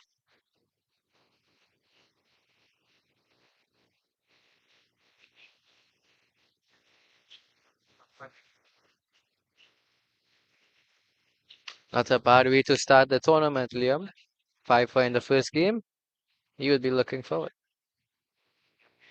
It will be.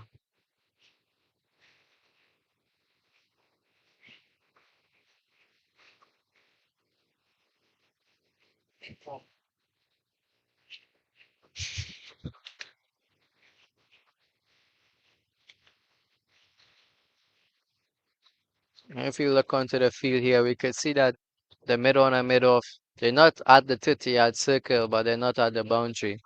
They're sort of three-quarter way. So there is chance to hit the ball over them for a boundary.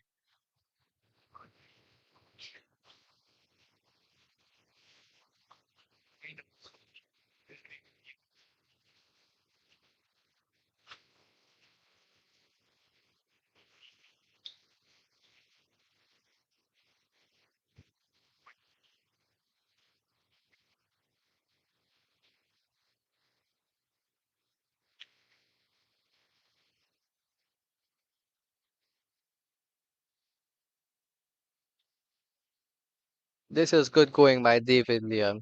He's really got them out of a spot of bother here. This one is whipped away on the leg side.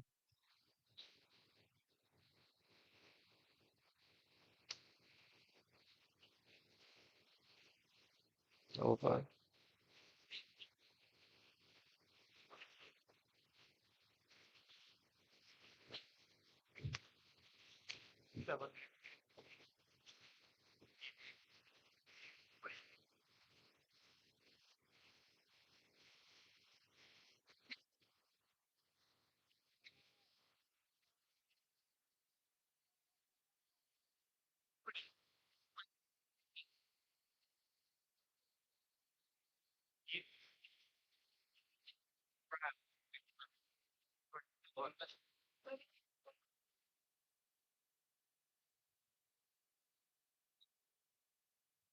What do you think of David innings today, Liam?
Well played there. Oh, good catch by Capella.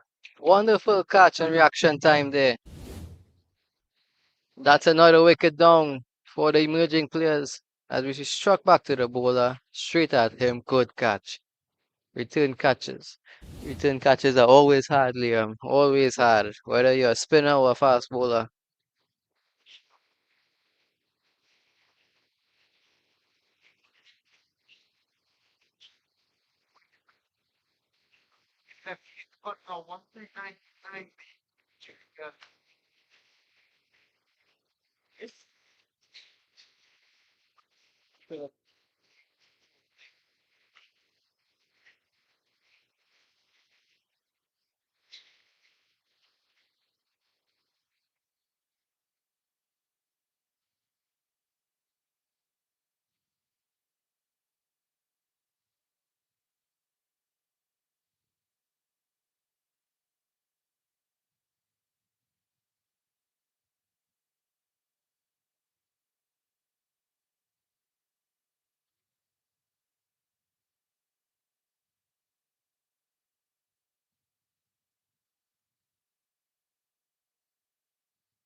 I will see 4 more deliveries here into this first inning.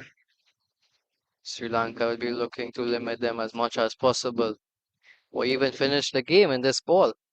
As Capella thrown around, that's hit back to the bowler.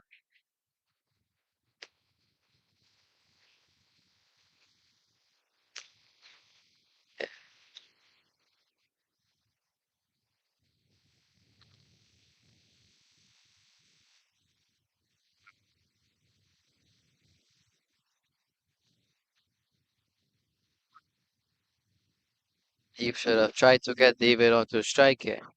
Perhaps get a boundary to end the game off.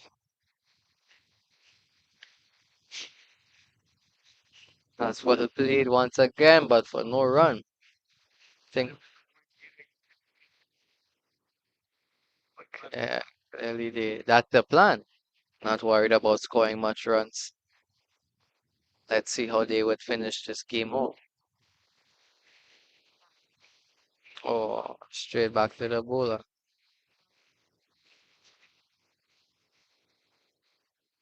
One per jet on guys. Fuck. What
And we're back here at Danville Park as Sri Lanka starts their chase.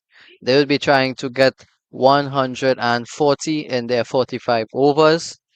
The opening batsman, Johan and Dirk. Johan will be on strike. They will be trying to get these runs as soon as they can. As we saw throughout the game, it's been a slow wicket, not much turn. The outfield has been pretty heavy, and the weather has been really well to us throughout the day. As I pass it on to my good colleague, Leah Mamchan.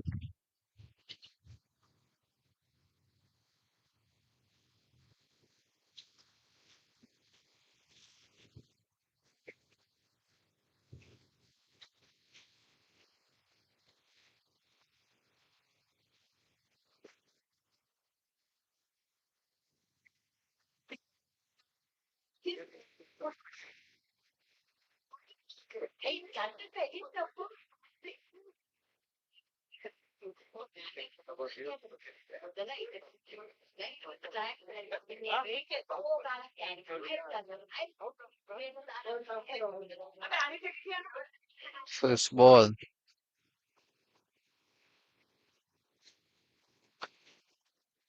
First ball, pretty full ball onto the stump, and opening batsman Johan just flicks it away to the short mid wicket fielder. Not a bad start here.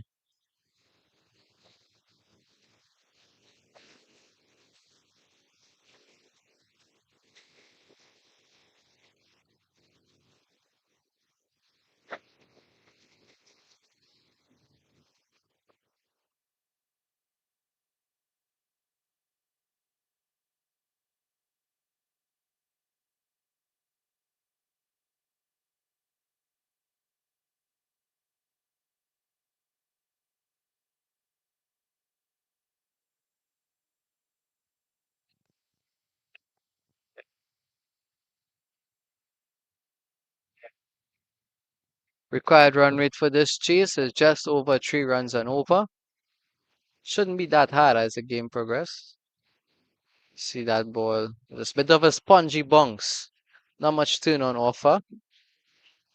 Just about spending time at the crease, getting the singles.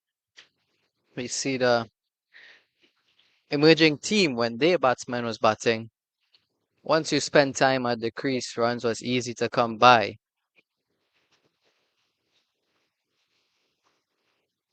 So, yeah.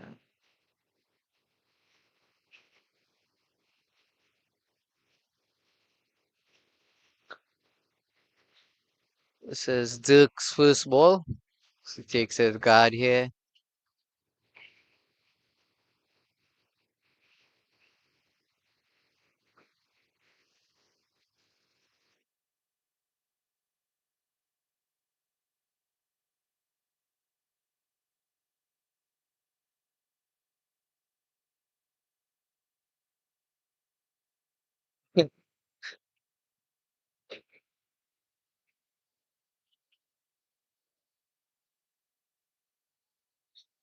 Three runs in the over. There's 2 balls left to go.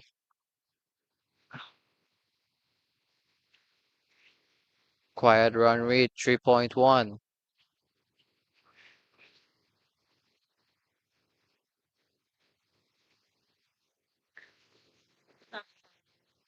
Starting a bit too straight there. Looks as though he's in swinging the ball a bit. It's not a bad start by the bowler Rajan. He's attacking the stumps, getting the ball full, giving the ball time to swing. So he runs in again.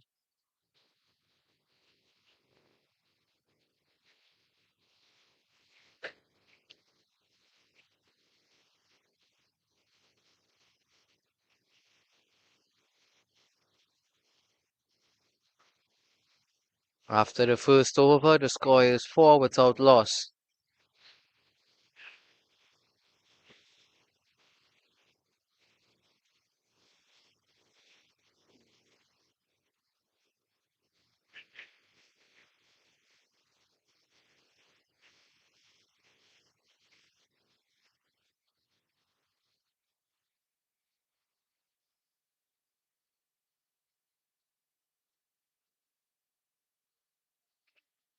It's a wonderful day here at Danville Park. A small crowd is going around the ground. Under the shed here, there's at least probably like 100 people here today. 75 to 100 people. So not bad, not a bad amount. There's a few tents around the ground. Spectators has their cooler, their chairs. It's not a bad day here at Danville Park. The sun is out and it's a beautiful day. There's a new bowler from the top end.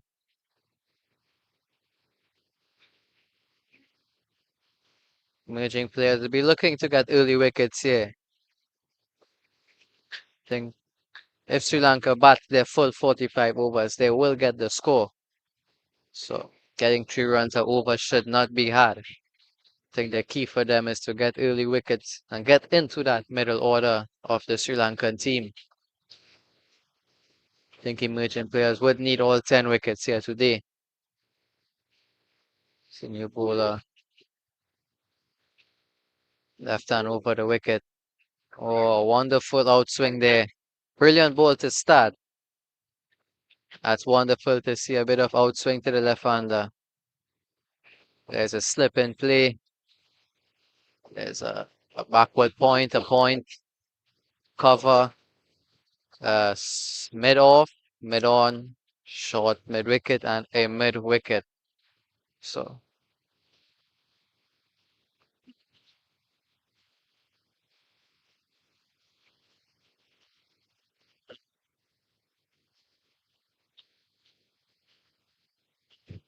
yeah, most definitely. He really had a good innings today.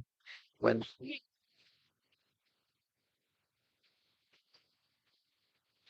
he gets three wickets here today and they win the game, definitely contender for man of the match.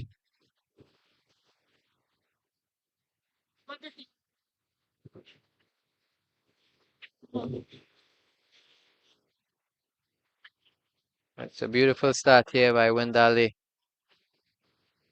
He's got a bit of an outswing movement. And he is bowling on the right end with the breeze blowing across the ground. So he will get added help. Wonderful shot there over the top. Yeah. Maybe some tired legs from the first innings.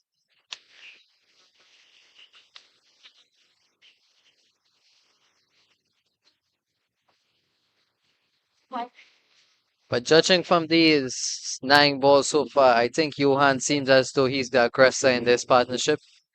Dirk looks like he's the anchor. Will try to bat most of the overs.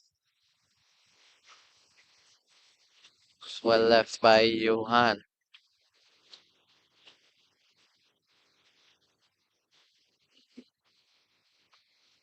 I think a good start here from the emerging players is really important. They could pick up 2, 3 wickets in the first 7 overs. It would set up the game really well for them.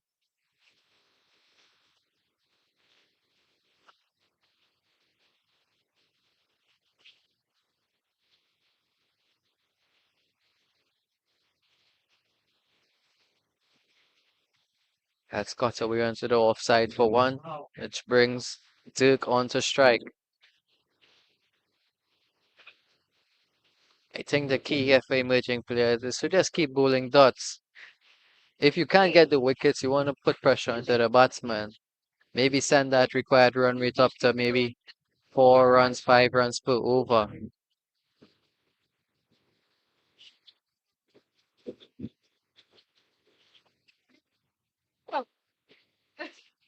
There's 1 ball left in the second over. Oh, it's well bowled. Beautiful in swing there. He's out swinging to the left-hander, in swing to the right-hander. So that's a good over. Done and dusted. After 2 overs, the score is 7 without loss.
Finally, we saw ball sealing over. No, I think there were two sixes in the previous innings. I'm not sure. But first six of this innings, of the second innings. One running. Not a good read, no.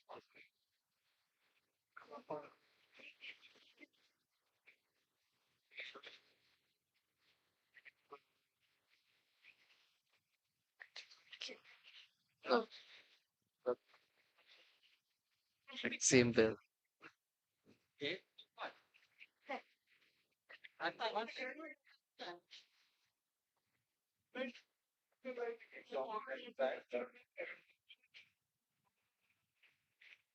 One. One.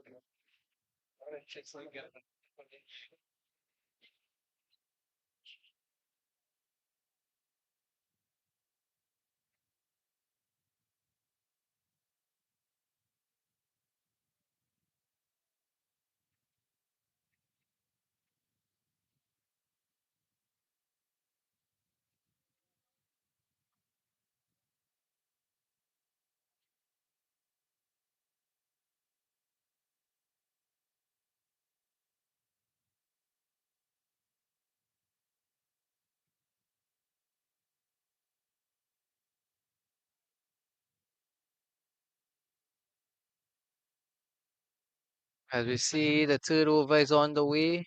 With Dirk on strike. Rajan continues from the bottom end.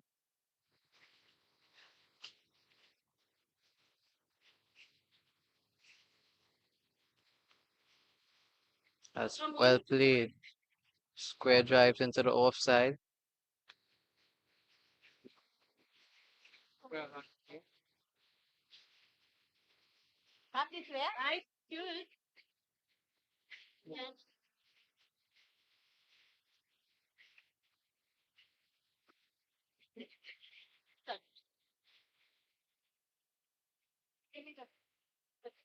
Laura P. Laura. Looks good and it's given. And it's given. Dirk has to go. Rajan strike. Against a run of play. The emerging 11 got their first wicket from the can. Looks dead on. Maybe have been struck on the off stump, middle and off stump. That's definitely crashing into the stump.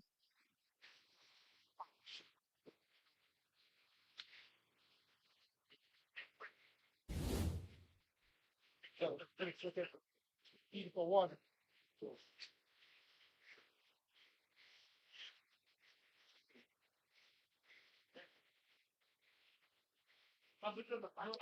And exactly as planned, emerging players gets an early wicket.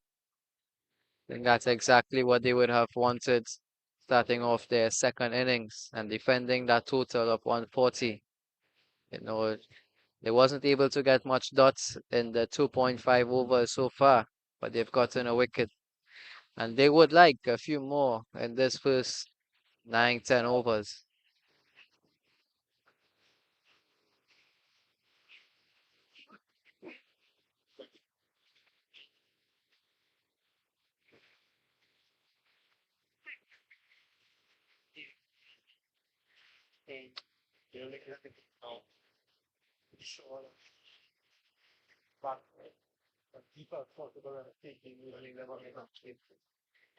Yeah, most definitely.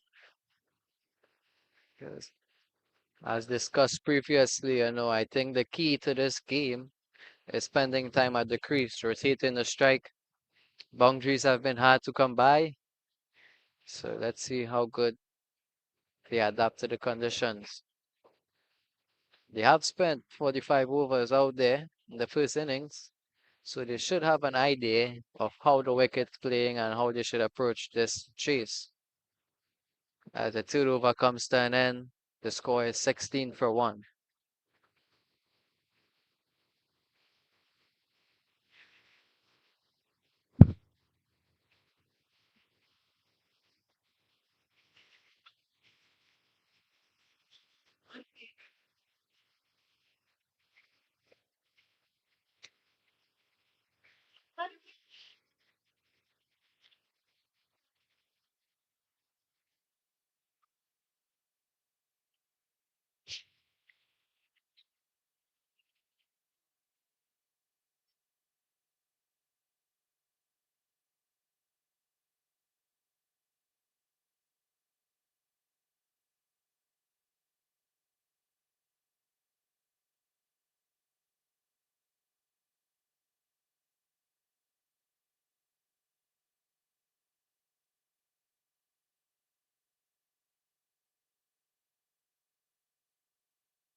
As Wendale continues.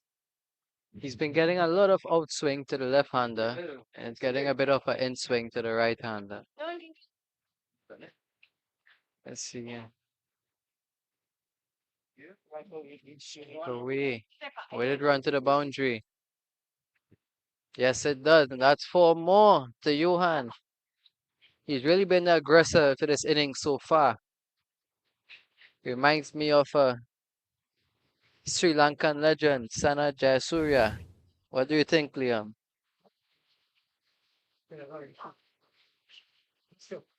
Very similar indeed. Yeah, he has a similar build, you know?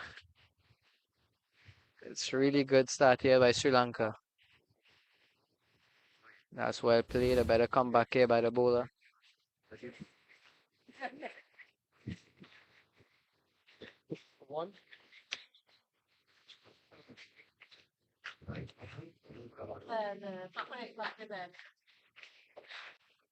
If I was the emerging players, I wouldn't be discouraged by this. You know, with this positive batting, there will be chances. They just need to hold on to the opportunity when it comes.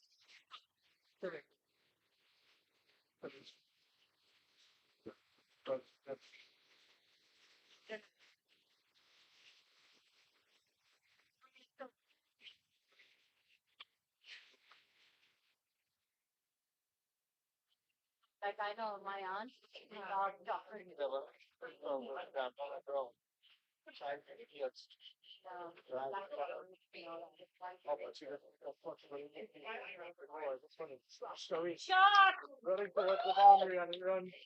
Oh, let's wait for 4. That's 4 more. The Johan. He's been really positive throughout this game so far.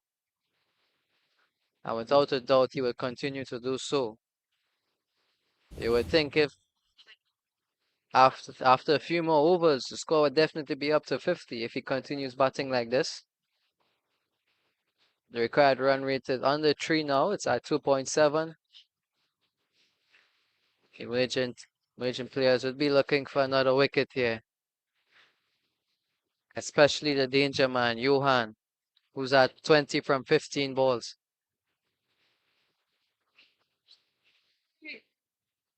No. I am nice and cool now. Yeah, I think if they are sticking with that line of length, they can take the fine leg out and put another guy into the offside. He's outswinging the ball and getting away movement off the wicket, and he's not bowling that full. So if they're sticking to that plan, I think they should put the extra guy on that offside, or maybe change plans, because he has been cutting the ball pretty well. What do you think, Liam, as an opening fast bowler? What would you have done here?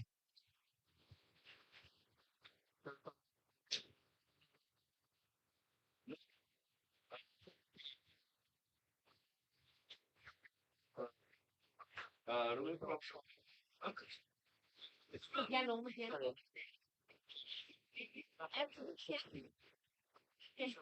know that. You're not looking. I just same. Yeah. And chasing a low total, you want to make sure your fielders are in the right spot. If you have to take that extra 5 seconds and ensure that your angles are correct, that's where maybe a wicket keeper can help you out. You know, make sure the angles are right, especially fielding at point.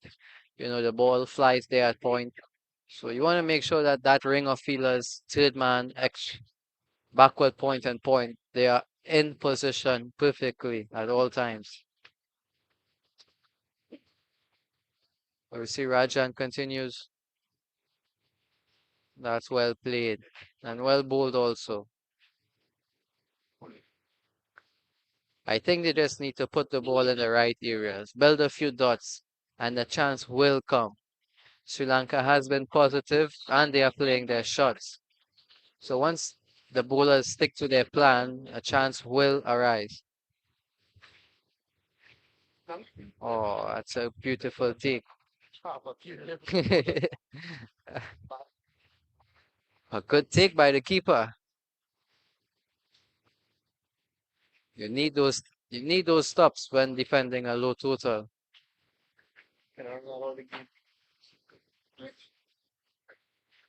the guy.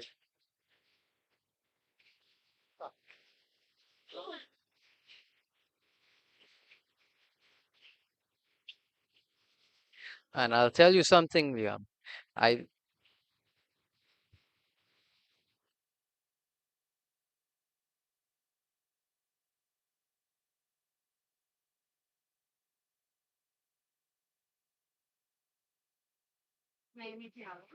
I'll tell you something, Liam. I play cricket with a few guys half their age, and they don't move as swift as these guys.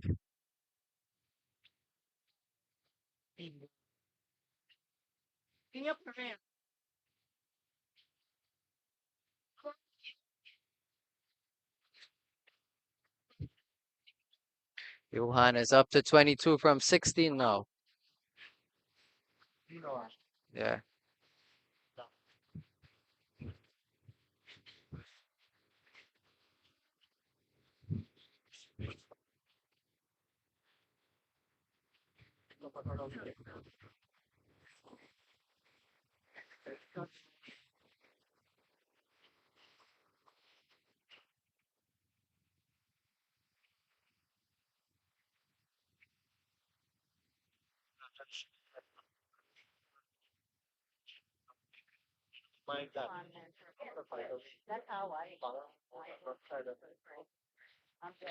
I think what Sri Lanka did different in their innings also, they started with spin. Their spinners were on really early, so perhaps emerging players can take a page out of their book, maybe get a spinner on, contain on one end and attack on the next.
Think it's a good matchup also with Johan being the aggressor. I think getting the off spinner on is a really good move here by emerging players. Sri Lanka will be looking to counter that. Two left-handers bringing off spinner on right now is not a bad idea at all. Especially bowling from on this end that he is. The breeze blowing across. Try to get him to hit against the breeze. Maybe a top edge will come into play. Let's see how he goes.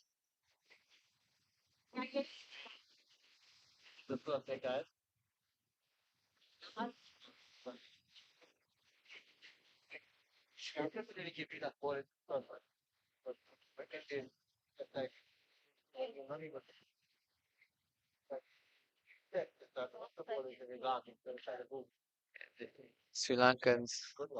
Yeah, they have been way more positive than the emerging players in terms of their batting mindset. They've went at the balls that they thought were in their area, and they've played to their strength so far. Let's see, they would hope to motor along, get this game done and dusted as soon as possible. That's well bowled.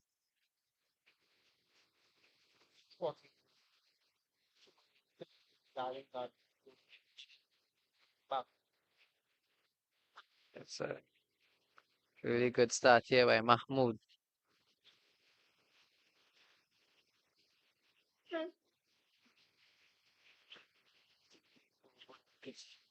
Yeah,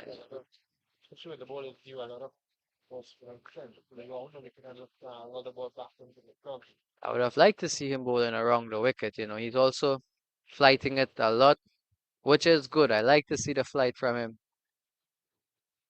But the Gary is equal to the task. Long forward.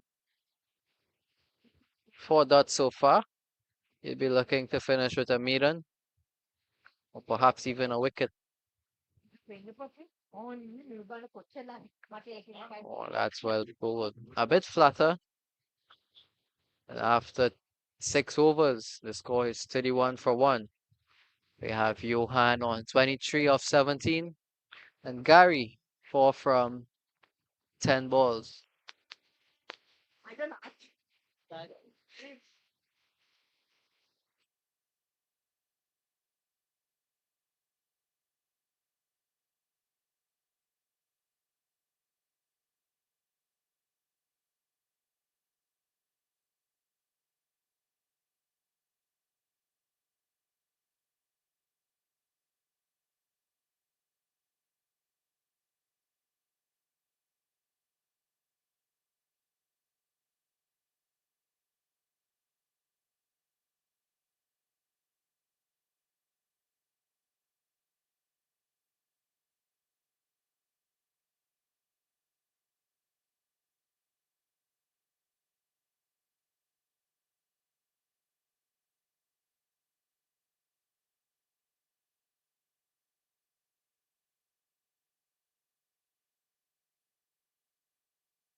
Bowling a bit shorter now, you see, in his first 2 overs.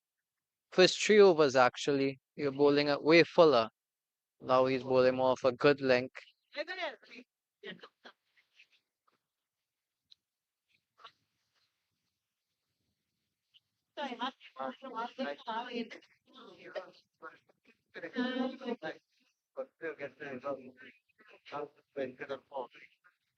It is. I think Rajan, I think the bowlers have been a bit too full. You want to pitch the ball a bit shorter, let the pitch do its work for you. It's a slow wicket, so if you bowl a ball close to the batsman, you're not giving it time for the conditions to be used. Johan was equal to the task, just under his eyes, and he used it away on the leg side before. That carries him on to 27 from 21. Score is now 35 for 1 after 6.4. Required run rate is 2.7, but they've been going at 5.2. So this game can be done and dusted really quickly if the emerging players doesn't get a hold on it. That's way better. Well bowled.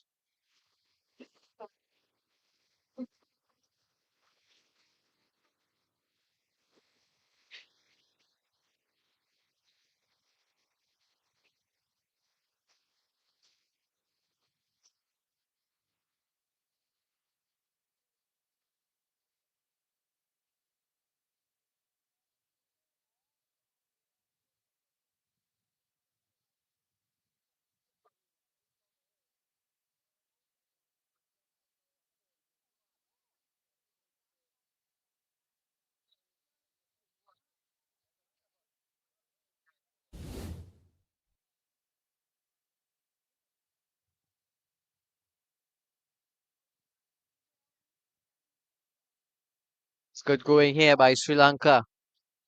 Wonderful batting. They've mixed their attacking with defense really well. A few chances, maybe one chance, maybe two, but they've been equal to the task. They've been really well. They've attacked when it's in their area. They've defended when it wasn't there. And that's what you want to see. Score is 39 for 1 after 7. Emerging players are searching for a wicket. They need a wicket right now. And they will be hoping that wicket is a danger man, Johan.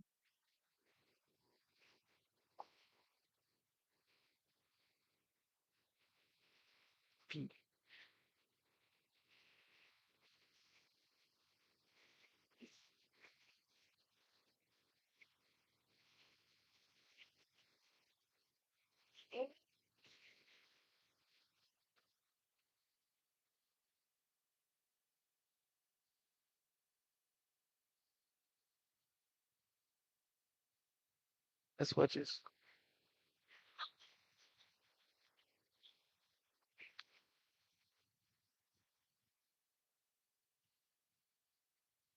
As we see, Mahmood continues on the top end.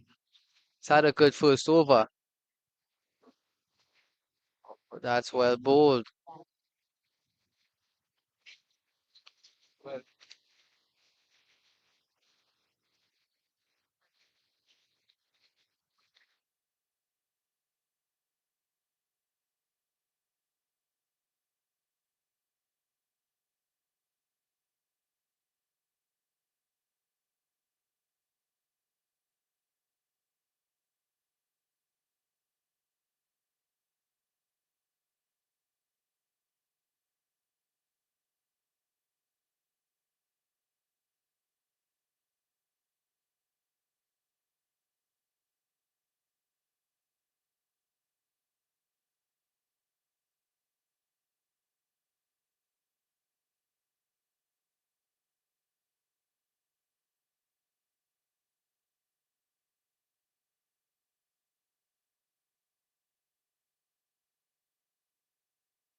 Yeah, yeah.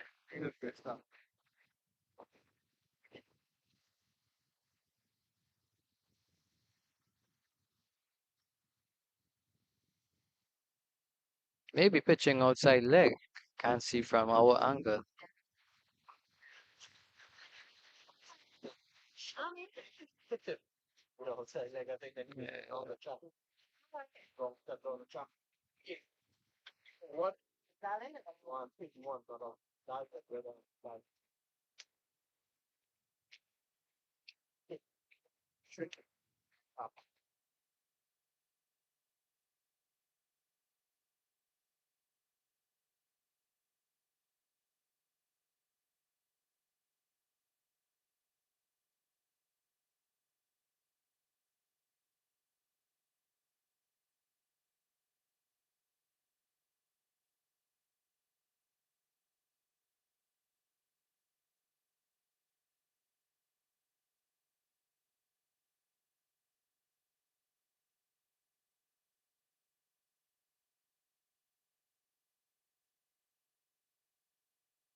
They came back again for the second and third. So, cricket from the Sri Lanka. Ever been to Sri Lanka, Liam?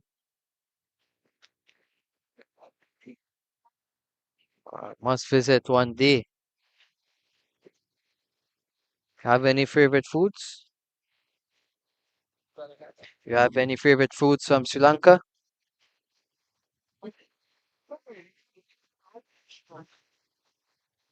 French for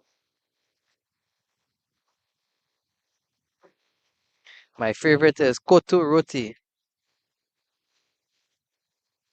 Kotu, kotu roti. I've had it last week or week before, I think.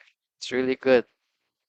It's like the roti pieces, and you have like chicken or mutton curry and stuff. It's really good. Wonderful island, Sri Lanka.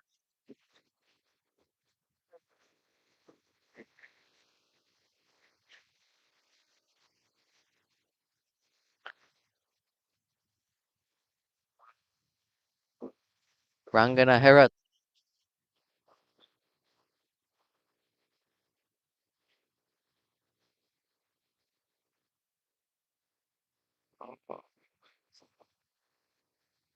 but you are continued what you have in the sport.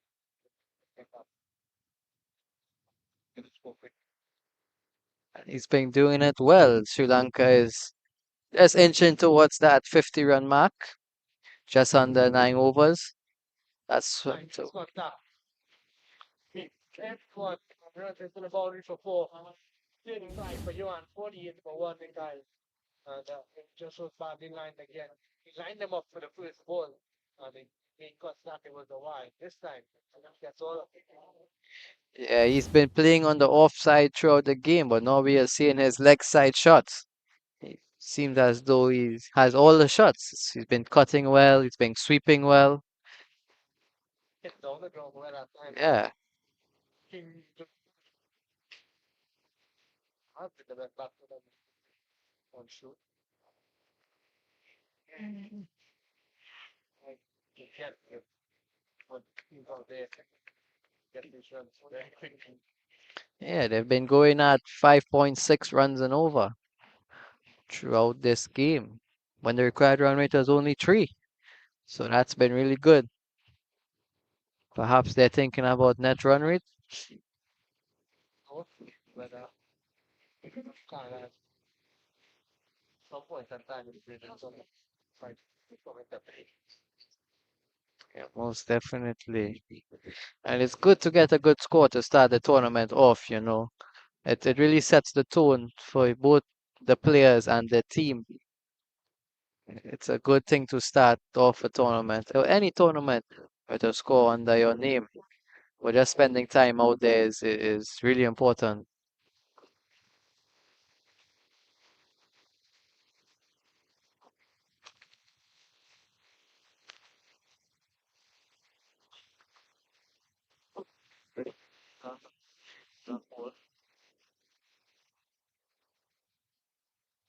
Oi, breakthrough. That's exactly what the emerging 11 wanted. Either originally needed to bring this partnership. No better man than she can go on. Can score for 35. He scored 35. He mentioned then get an instruction quickly, gets up, not coming in.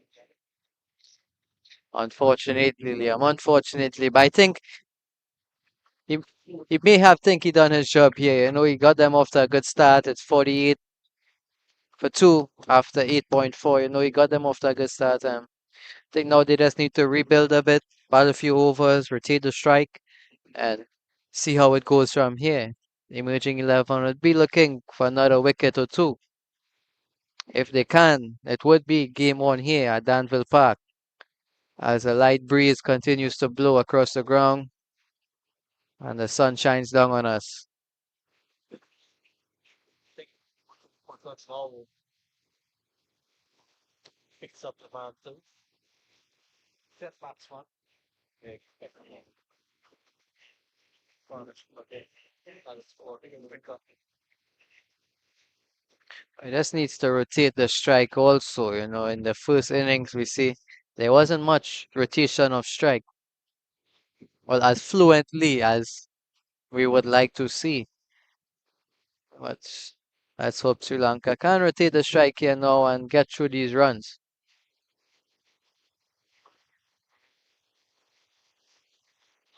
It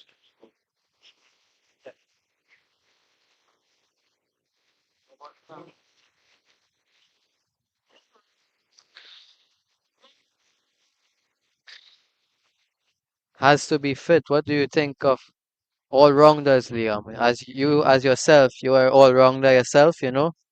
How do you deal with your bowl 10 overs and you have to come out to bat after 8 overs? You don't get much time to rest. How do you yourself deal with that, being an all-rounder who bats and bowls?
Most definitely, the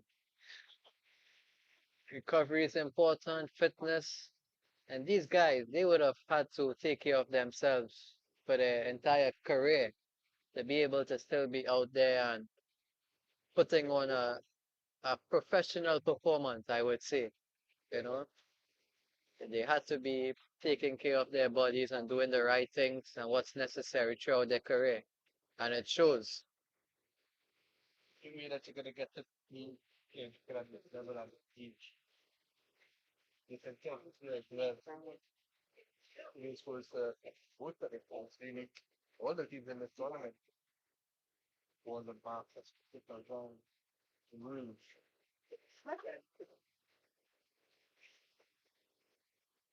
I'd like to see Mahmoud bowling from the other side of the wicket, to get that LBW and bowl down in play.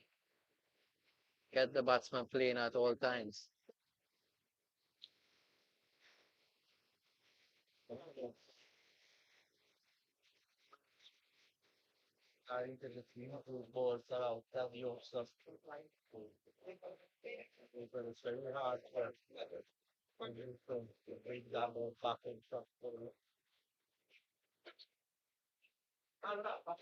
He is mixing the pace up well.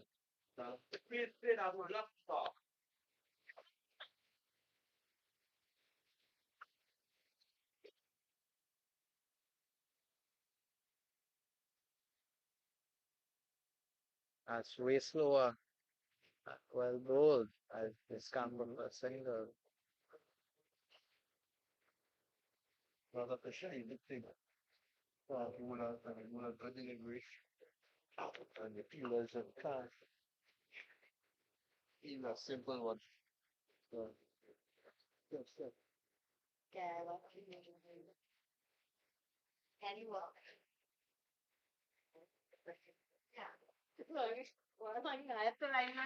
I think the emerging players, they have gotten wickets in the right time, but they would think to themselves that Sri Lanka has scored probably 20 runs too much at this point. They're getting they're 2 wickets down in 10 overs. It's not bad. It's not bad at all. But uh, one would think that there may be 15 runs too much. So they will be trying to cut down on that now as we see another dot delivery. as Mahmood continues. After 10 overs, the Sri Lanka is batting 49 for 2.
Big wicket. A big wicket for the emerging 11. Pulled all over the shop. And Brian, after getting the job done with the ball, was unable to figure things out with the bat. Goes for a duck. A 4 ball duck. 50 for 3.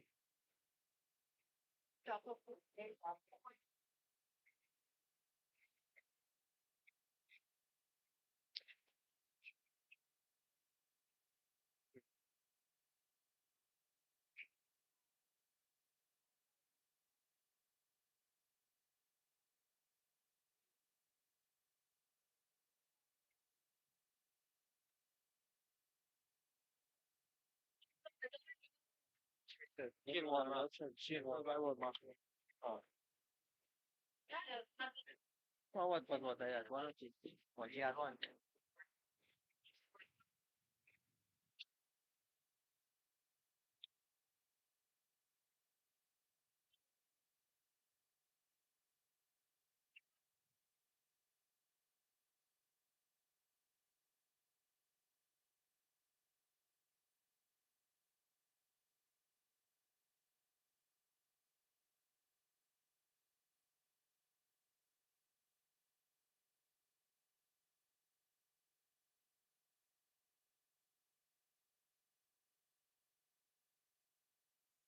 Shane with the new back front. Shane on full. With the rolling hand, he was a lot of was David. Just game on the picked up a couple of wickets.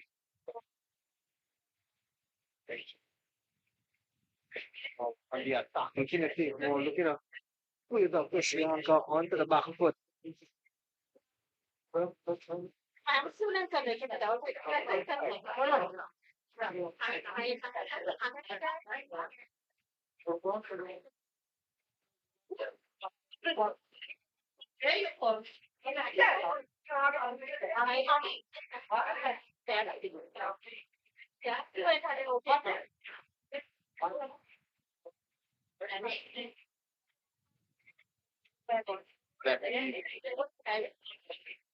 Shoot.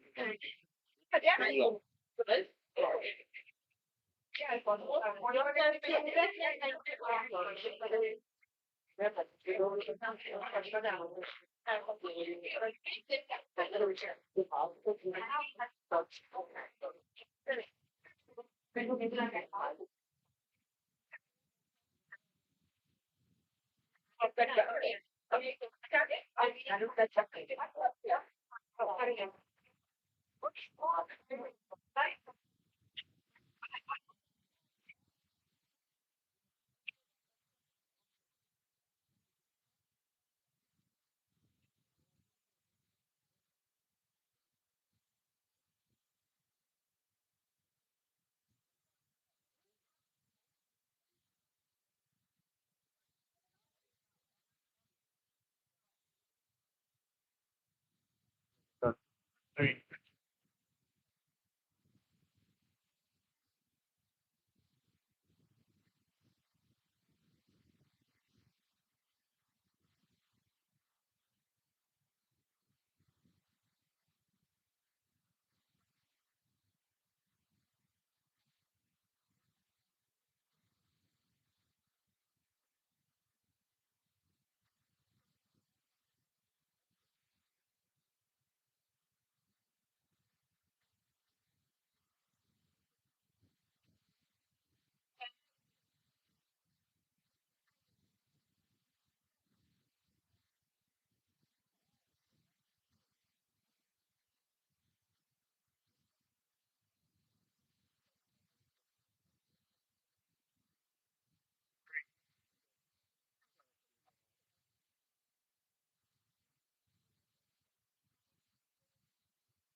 One, three. Vado a cogliere il taglio of some shit. So we didn't get a good mom. That was your name.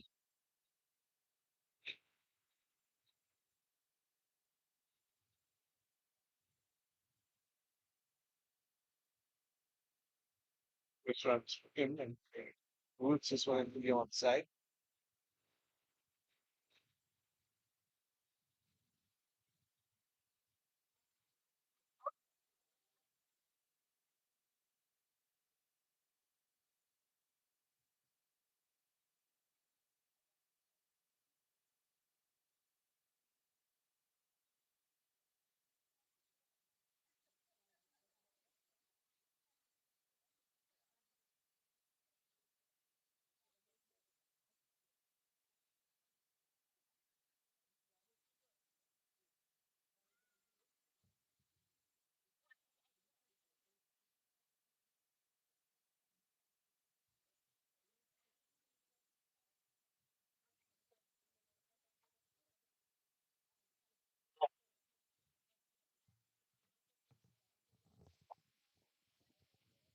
Well, That's not. Is that what I? Which one?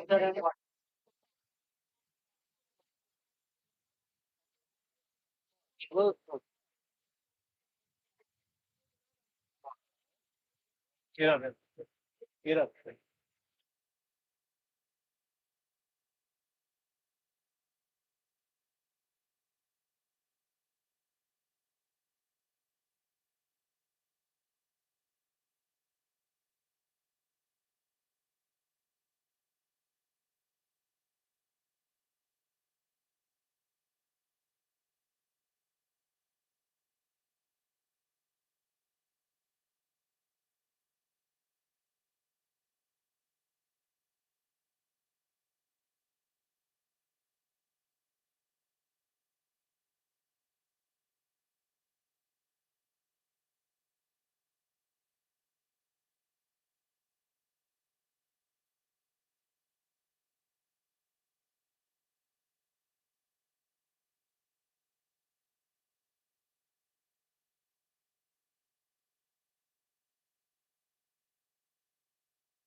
As David continues,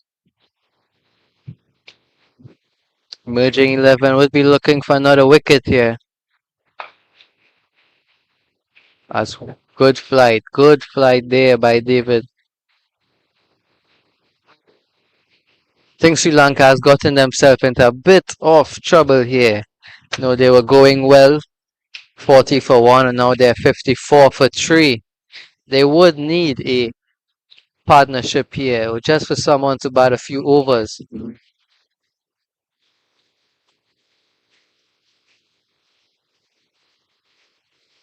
$54.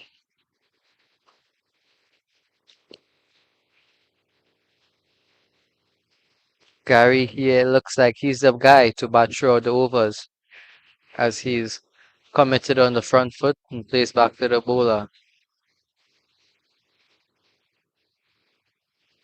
I think the key here is to bat till the 20th over. They have enough runs already. They are going at 4.2 and over. The required run rate is only 2. Allowed appeal. And there's another wicket. David strikes again and Gary has to go. The score is now 54 for 4. Struck on the pad a bit high. Umpire decision is final. Sri Lanka loses another wicket. I think they need to find a partnership somewhere here if they are to chase this runs.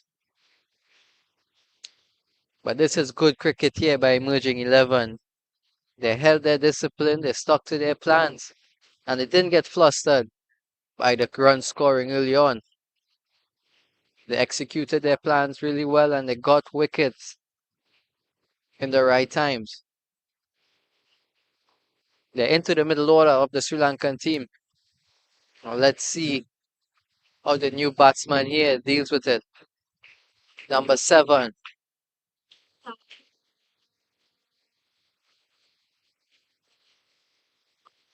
The new batsman. Suranjit. Batsman. Maybe looking to form a little partnership here and spend some time out there. As we saw throughout the game, once you bat a few overs, it gets easier. You play straight, full face off the bat, and you get the 1s and 2s. Before you know it, the score is 80 and the pressure is back on to the fielding team.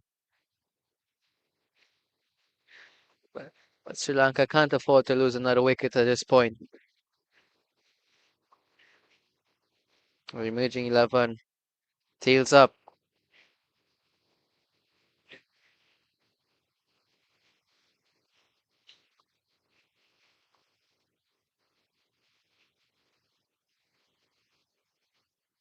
And that's good captaincy there, getting a slip into play.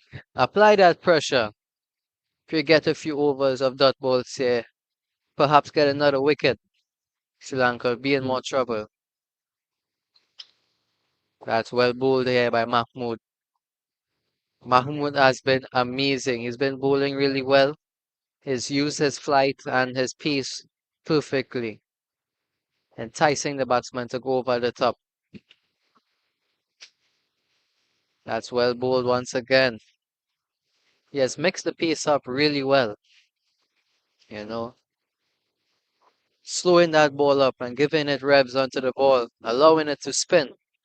As we haven't seen much spin throughout the day, most of the bowlers have been bowling pretty flat. I think Mahmood is the first bowler that has slowed the ball up, kept it at a good length, hoping to get the ball through the gates.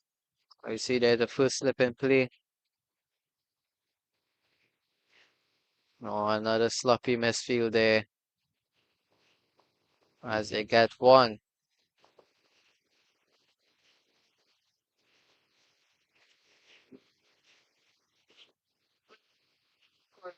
This is good bowling here by Mahmood. 5 runs, no wickets in his 5th over. Economy rate probably just over 1 run and over, which is excellent. In white ball cricket, dot ball is like a wicket. The more dots you bowl, the better. It applies pressure onto the batsman.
That one's on leg side.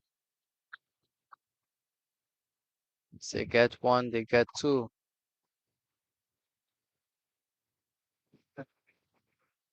And that's a wide, so that's 3 runs. I think that's one thing the emerging 11, they need to limit. Shouldn't be giving away extra runs. So it's 82 needed of 30 overs.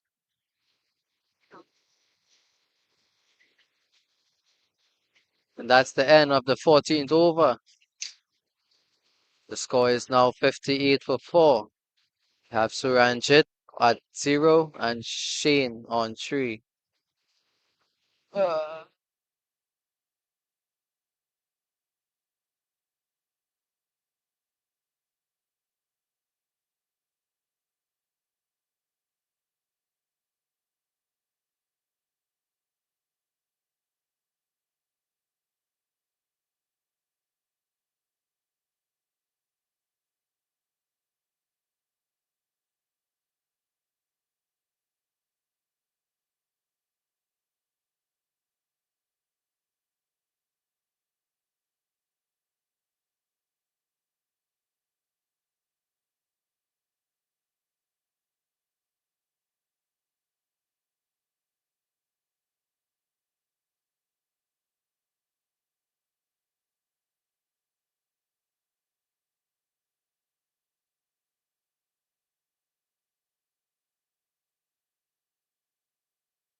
This is good going here by David.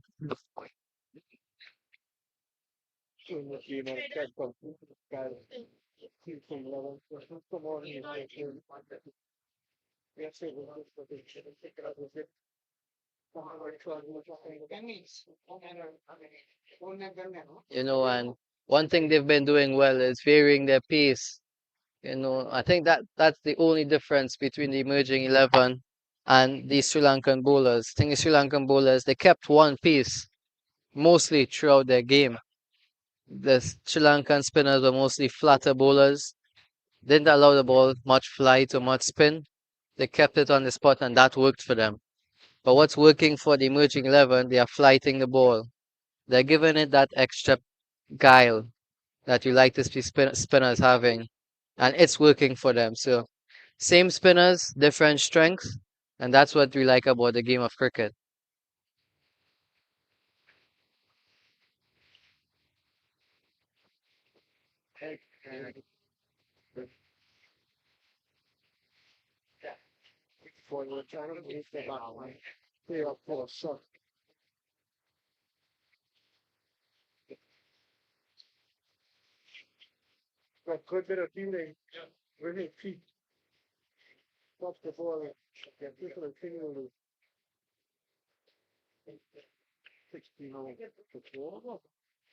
And that's what you want to see when you're chasing runs or when you're defending.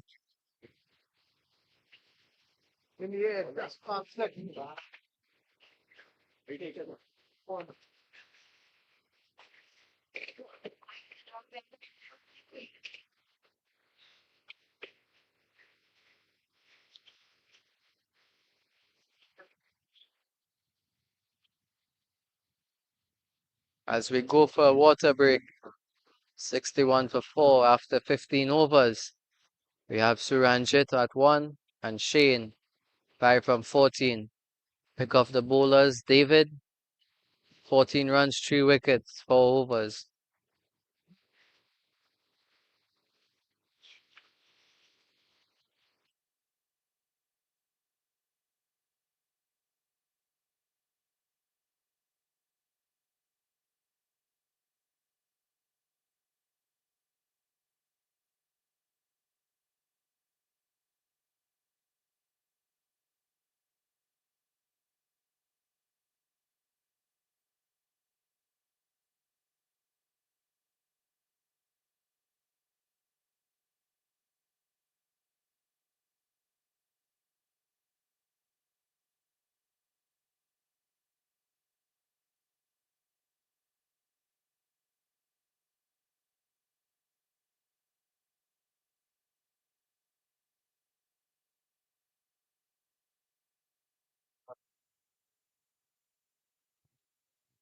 Good start here by David once again.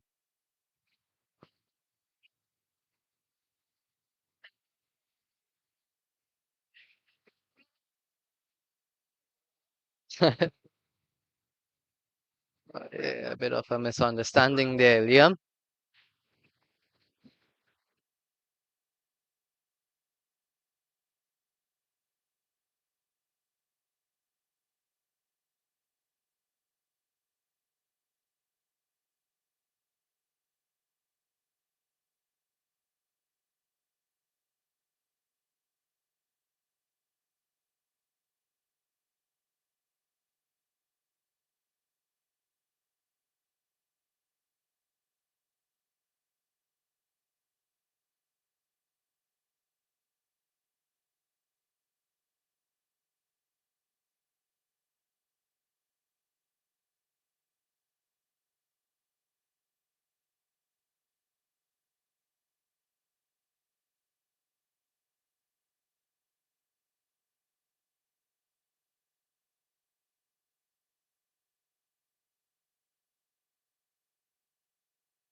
Joining me here at the IMC Over 60 World Cup is the head medical officer for the entire tournament, Dr. Patrick Tansey. Patrick, good to see you this morning, this afternoon, in fact.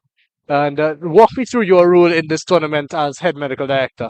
Okay, thank you, and first, welcome to everyone, and thank you very much for coming. We hope you're enjoying your time here. So my role has been to support Akshay, our chairman, in providing the medical support for the tournament. We have two doctors who are involved. Myself, who is an orthopedic surgeon. I work at Penick Humber Hospital, which has been a charity partnership with the CCMC as an orthopedic surgeon.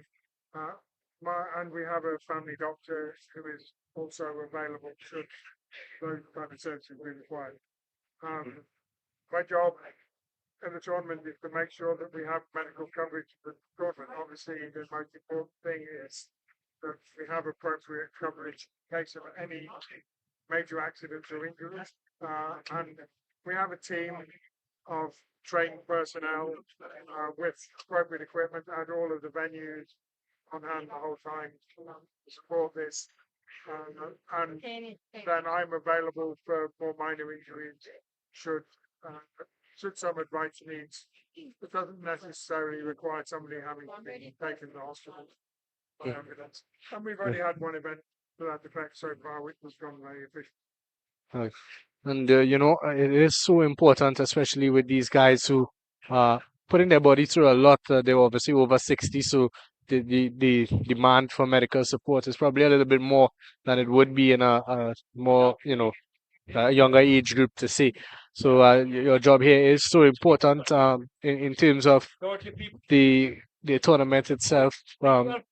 How has your view been in terms of past tournaments, or is this the first tournament that you guys have really been involved in fully?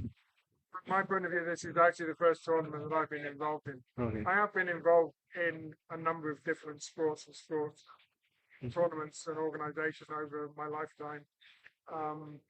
This is a little unique in that all of the other tournaments have really been the more typical younger age group, higher level athletes.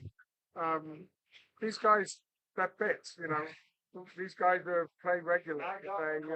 It's really good to have a tournament like this where we have over 60s who are fit and active. One of my hospital's promotional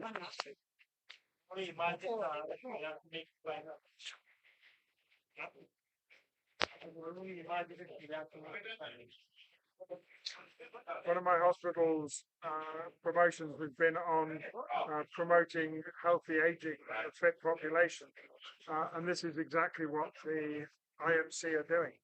Yeah, Great to be part of that. which we tend to see a lot of guys when they get to that age of sort of retirement, they tend to just sit at home and their lifestyle changes a lot, but these guys are still high level athletes. Pretty much the 45 overs of cricket back to back days. It can be easy on the older body, especially. So yeah, it is something that is very, very unique, and not just unique, but as you rightfully said, it promotes good living and healthy living for the older age group. So it is very good to see. And in terms of the fitness, it really has been impressive to see the level of cricket that these guys are playing at this age. So it might be a lot of work for you guys early on, but at least that's what you would think as an outsider. But it seems to be going well so far. Going well so far. I hope that it won't be a lot of work for us. I've looked at some of the previous, this is the third edition of the Over 60s World Cup. And I've talked to people that have been involved in various of the other over 50s, over 70s even. Most of the tournaments seem to get off without much in the way of significant injuries, and I'm hoping that we can say the same at the end of this one. We'd like to thank you for your time, and thank you for the work that you have put in. Thank you for the effort and all that you have been doing for CCMC as well as this IMC Over 60 World Cup. So we want to thank you, and as you actually said, we hope that you don't have much work to do going forward in this tournament. Thank Yeah, you. It's a pleasure to do it. I have to say, it's been very enjoyable. My plan for this 10 days is to wander around watch the cricket and not do any of my day job. But, I mean, Thank you, Patrick. We just heard the main man, the head medical chief of medical here at the IMC over 60. And as he rightfully said, we hope to not have to see too much of him going forward in this tournament. Oh, 17 overs done, 71 for 4. They're in some trouble here. The Sri Lankans 69 to get. They just need to cruise through. No need to take any bigger risk.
Ravi continues here, looking for wickets.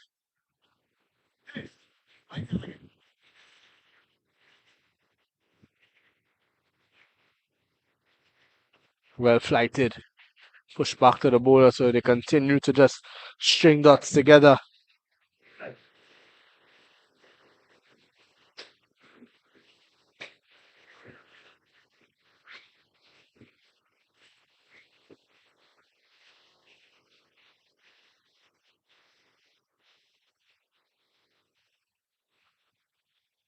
The end of the 1873 for 4.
Aaron.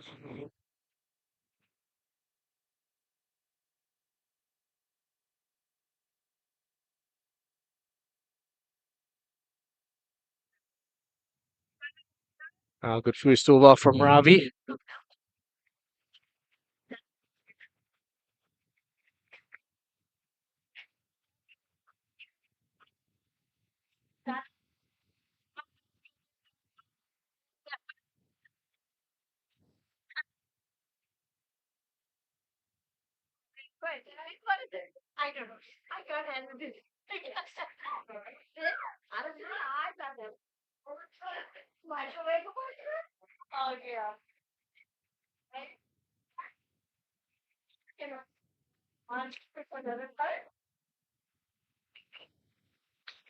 Shahab is the new bowler.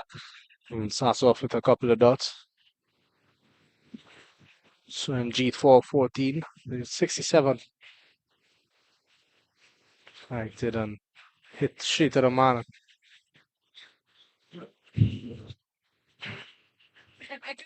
A lot of dot balls starting to come into the game.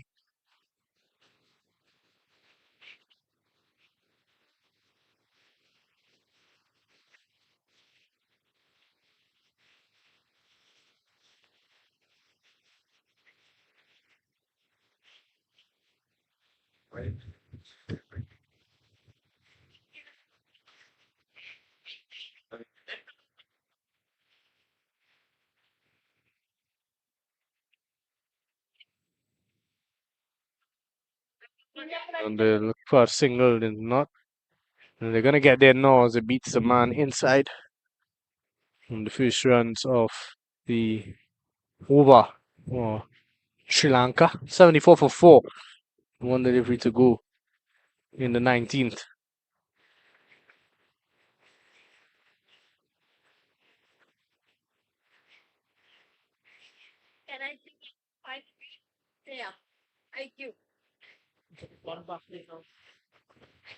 I'll send it down to the deep cover. Get through for a single, and they are gonna close off with 2. 19 overs done. It's 76 for 4.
And I'm here with Sanjay, the manager of the Zimbabwean team, and they have had quite a journey to get across here to Canada to play into this IMC over 60 World Cup. So, Sanjay, good afternoon to you. First of all, how are you doing? I'm fairly middling. I'm actually recovering from a car accident that I had on the 21st of June. I'm still carrying broken bones. Well, sorry to hear that. Four broken ribs, fractured sternum, and quite a bit of incidental chest bruising. Oh, I wow. was only given the green light by the cardiothoracic surgeon to travel on the 29th of July. But I'm here. Well, it's good to have you here. I'm glad that you're with us. Now, tell me, Sanjay, you guys have obviously had quite the journey to get across here. We want to know how excited you guys are to be a part of something like this, the Over 60 World Cup. We got involved with IMC in 2020 was our first tournament. Got an invitation. In fact, my captain, Greg McDonald, got a call from his former roommate at uni from South Africa to participate in the Over 50s World Cup that is being held in Cape Town in 2020. So as you know, we mustered a team. So the new thing for us, we didn't know what to expect. But we were very excited and happy in hindsight that we made many friends. We got to learn about the fact that we have this camaraderie building not only among other nation players, but more importantly amongst our own players. Right? And we haven't seen each other and played sport with each other since school, right? Yes. Or in some cases, and with some of them, obviously, we've played league cricket, Yeah. right? Yeah, it's been a good journey. It's grown from strength to strength. I think many people uh, didn't quite have the opinion that this movement would grow, what it has, and the interest, they thought the interest would die down quickly. It has. It's actually been the It's opposite. been the quite the opposite, yeah. In Zimbabwe, we have an over 40 team, an over 50 team, and an over 60 team, as you know. So, and we've managed to play in every tournament now since then. Well, in terms of you guys, in terms of preparation coming into this tournament, how has your preparation been as a team? So we're a mixed team. Um, we have one player who lives in Vancouver, right? Okay. His name is Warren Ackers. We have two players living in the UK, in Wayne Jones and John O'Lane. We have two in Australia, Mally Jones and Andy Walton. Our team coach, Edo Brandes, that you would have heard about, right? Yeah. Played national team cricket for Zimbabwe at its peak in the 90s. Um, he lives in Brisbane, in Australia. Okay, and then the rest of the guys live in Zimbabwe. Okay, So we're so mixed bag. We don't all practice as you can see together. Those who don't live in Zimbabwe, they practice in their own territories as much as they can. And the bulk of the team that's in Zimbabwe, we've been practicing for a long time. it's good to see. It's obviously Zimbabwe has been a household name in cricket for quite some time. You know, as you mentioned, going back into the 90s when they were a real force, and then now they're still around, and there's still a lot of good franchise players around the world coming out of Zimbabwe. Now, obviously, there's a lot of strong powerhouse teams in this competition. How do you think your guys are gonna match up with the likes of Australia, the defending champs from the previous World Cup, or the likes of England, even? At this age group of cricket, as long as you do the basic thing, you should be able to compete with anyone. Yeah, It just depends on what your performance is on the day, right? You either get lucky sometimes, and sometimes you do need luck, actually, right? But I think that as long as people have prepared, we have enough talent within our team to compete with any of the other teams. So we're quite confident that we'll get quite far in this competition.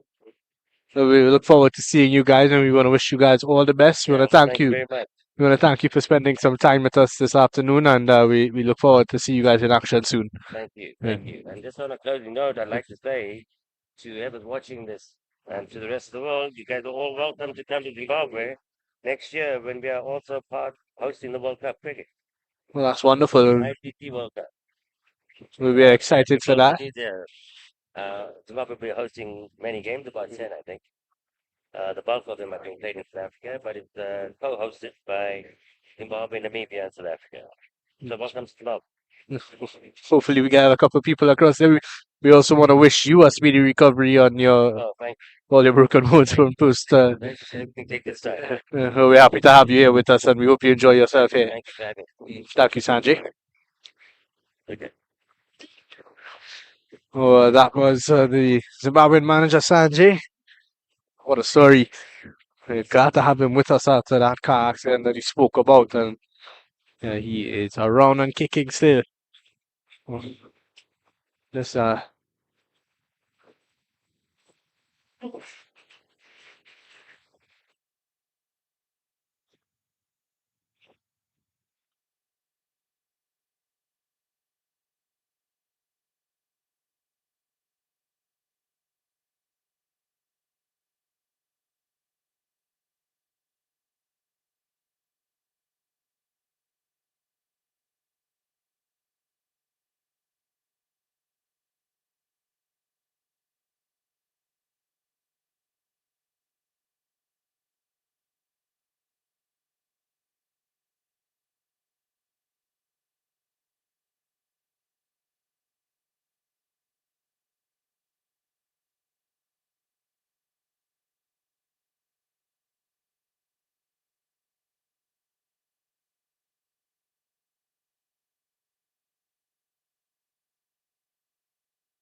the injury, just getting in.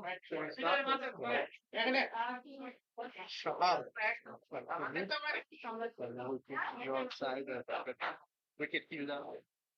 They get one. And 21. It's super cool.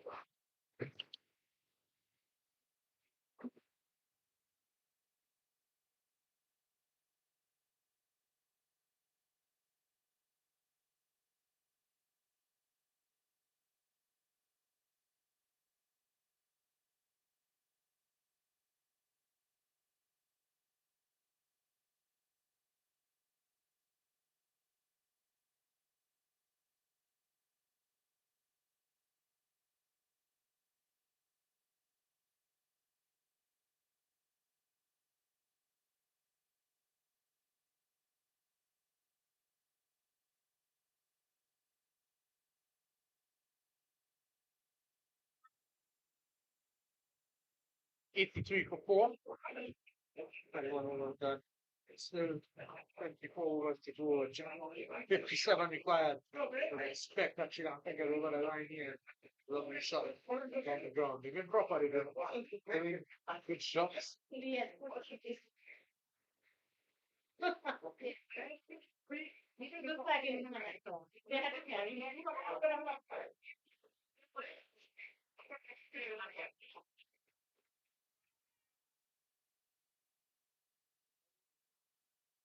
Yeah, the missed outside the also.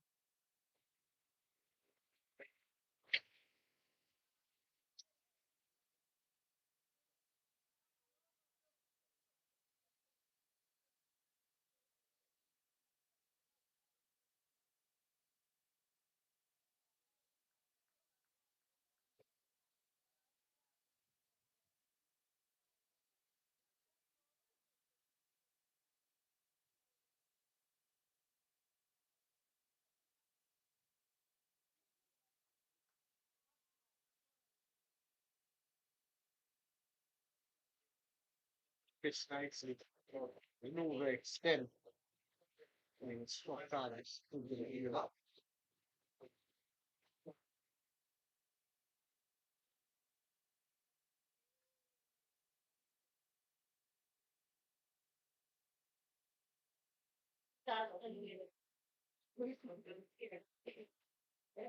We again, getting the job done in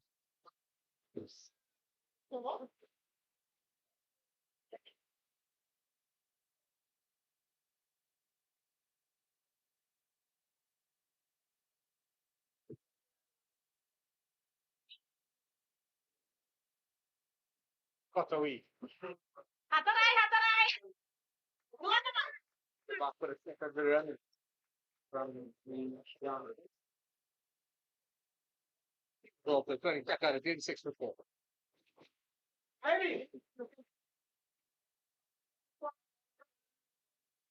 You would think it's rolled down. I get that out.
What do you call it? Like the form.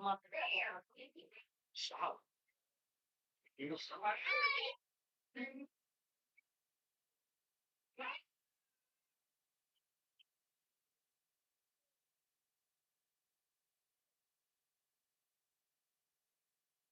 judge outside the also. Shower pool and good area. Even the ball get in.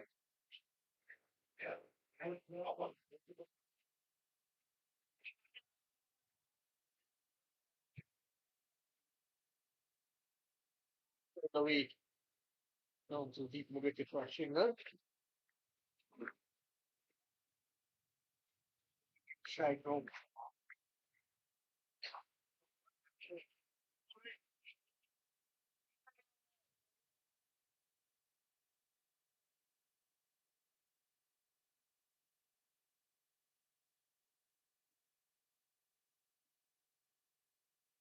But again, down around this time for Swingwood.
Shut down the ground, you can't pull up.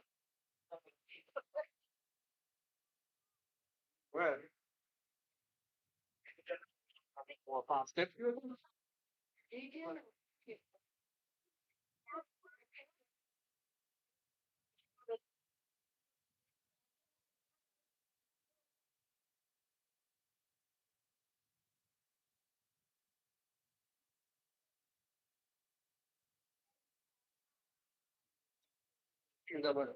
You get the single, you can see one, feels a bit there.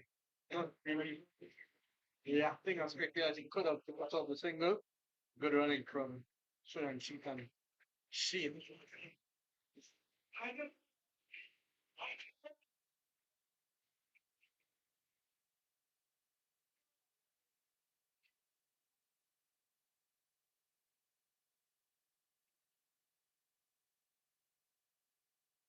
Jumping it. Like,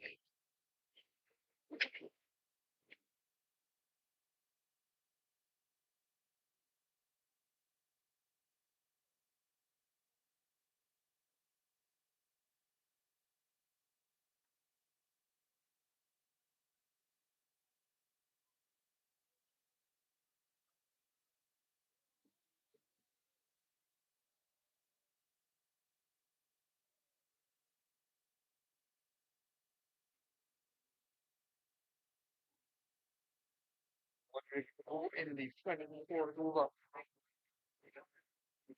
49 now, to be quiet.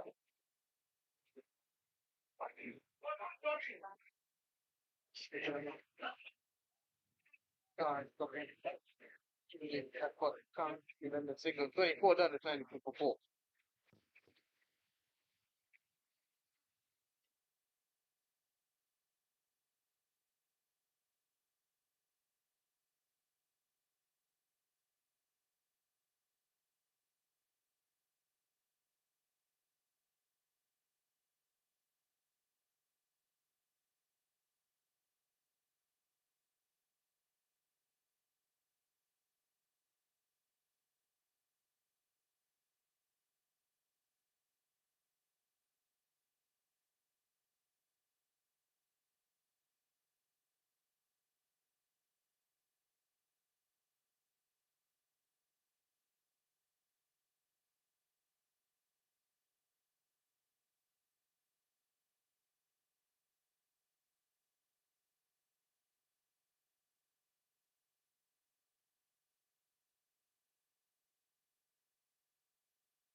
Given some air. He's well forward and defends it.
And after 25 overs, the score is 95 for 4. We have Shane F. 23 of 45 balls and Suranjit 13 from 35. Sri Lanka just needing 45 of 20 overs. Required run rate 2.25. From here, you think Sri Lanka should get over the line, but a few quick wickets here would change the game.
And we're back here after a short delay.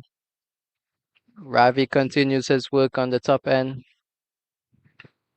Good flight. Just pitching around middle stump. And Suranjit works it onto the leg side for 1. That takes a score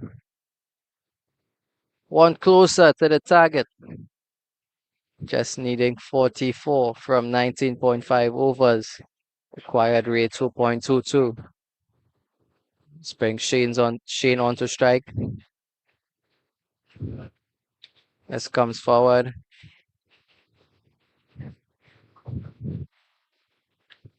You know, they say one by one fills the basket.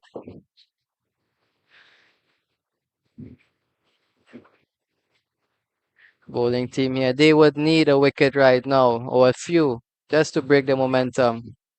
At the moment, it's proven a bit too easy for Sri Lanka. A couple wickets here would definitely change the game. For now, they're getting the singles a bit too easy.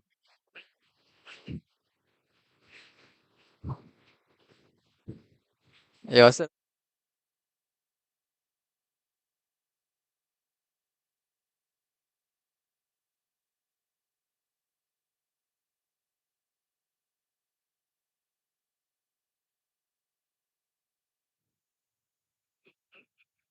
As Ravi continues his fifth over.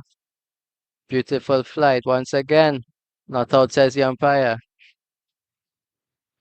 A hopeful appeal, I would say.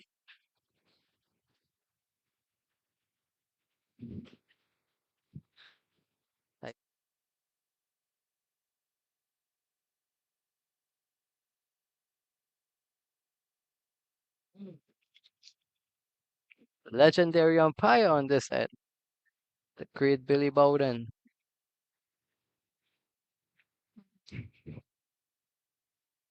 That's well bowled and well played. They merge in 11. They can't afford these singles at the moment. 4 singles are over. It's proving a bit too much right now. They need to find a way to maybe bowl a few maidens or pick a wicket out of somewhere. They need something brilliant at this moment. Required run rate is just 2 runs and over at this point. They need something special.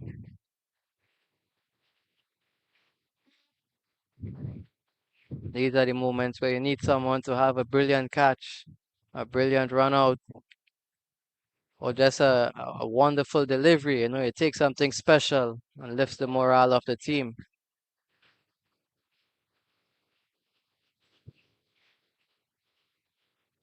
That's one shy away from the 100 mark. Sri Lanka 99 for 4 after 26. Just going around 3.8 runs and over. See the wicketkeeper signaling to the field at long off just to come into the circle, apply a bit of pressure.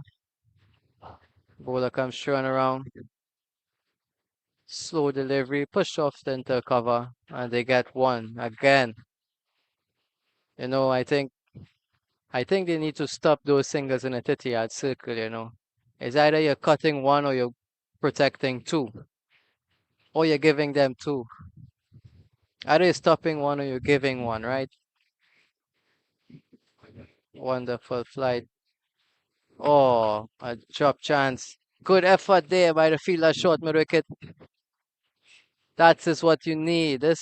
You needed to get onto that ball. You needed to hold onto that ball. Those are the catches you need to take to just change the game, change the momentum of the game. Unfortunately, couldn't get there.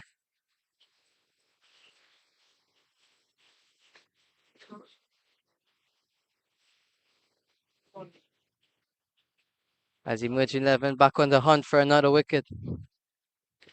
Very slow. He's throwing that ball up into the air with revs. May get a bit of top spin when it's flighted that much. There's no pace onto that delivery, so the batsman has to create all the momentum. Another well-flighted delivery and well bowled there by Shahab. Just 5 overs, 13 runs, no wickets.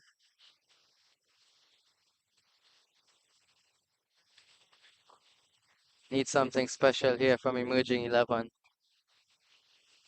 Another flighted delivery, a bit too short. Just cut away onto the offside. One delivery left into the 27th over.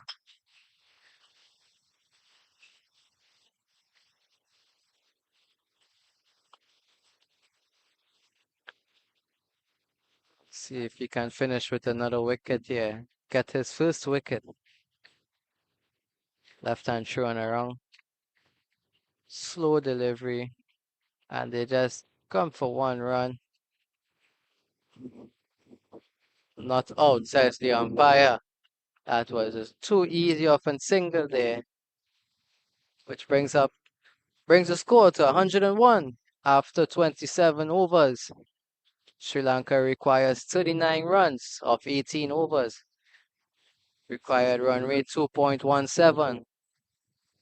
Shane is on 26 of 48. And Suranjit 16 of 44 deliveries. A beautiful day here at Danville Park. Lovely weather after a few rainy days here at Ontario, Canada. A good amount of people here at the ground. and their tents and their camping chairs, a few coolers, drinks all around. A beautiful day.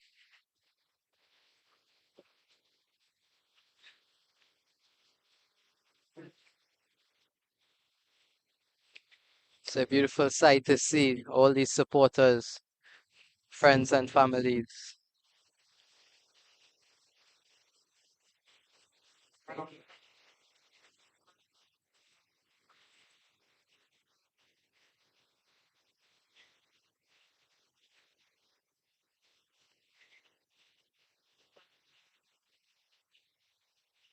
It's good to see a first slip here from Mahmoud. He's been good throughout the day, 6 overs, 12 runs, no wickets to show. But he has been one of the best bowlers here today for emerging 11. He's varied his lines and lengths, he's flighted the ball, using guile, a lot of revs on the ball also. As well bowled. Maybe a bit too high. But this is what we want to see. We want to see appeals. We want to see chances being created here if emerging 11 has any chance of getting over the line here. Sri Lanka would look just to continue rotating the strike. Maybe one big over and it's pretty much game done and dusted. It's well bowled once again and they got a single. I think emerging 11, they need to bring guys into the circle. Bring up long on and long off. Put them into the circle and apply pressure onto the Sri Lankan batsmen. Let them take that risk.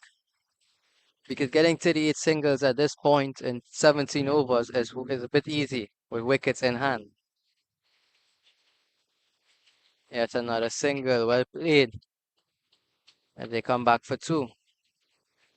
It's brilliant batting here by this pair. Like this is the highest partnership of the game.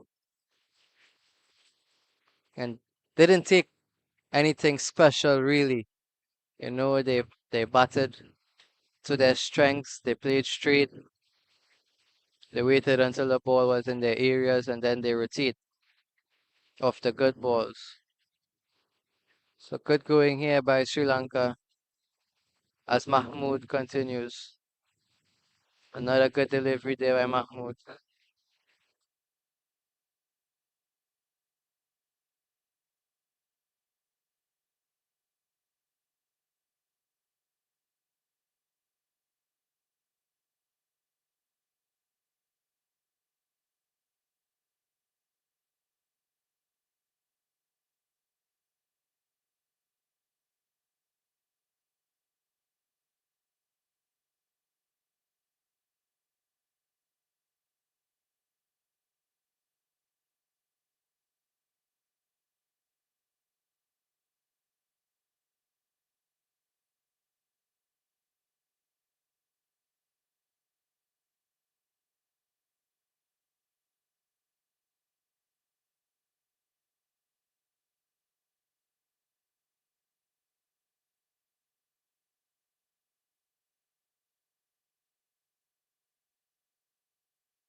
And that brings the 28 over to an end. The score is now 104 for 4. Mahmood finishing his 7th over, 13 runs without a wicket. We have Shane on strike at the moment with 26 runs off 52 balls. And Suranjit on the other end playing an anchoring role, 17 runs off 46 balls. Sri Lanka needing just 36 runs off 17 with required run rate at 2.12.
16.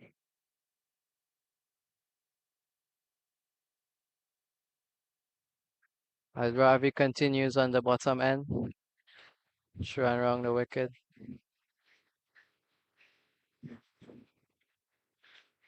Getting a bit of turn there. I think that's the first sight of turn we've seen throughout the day.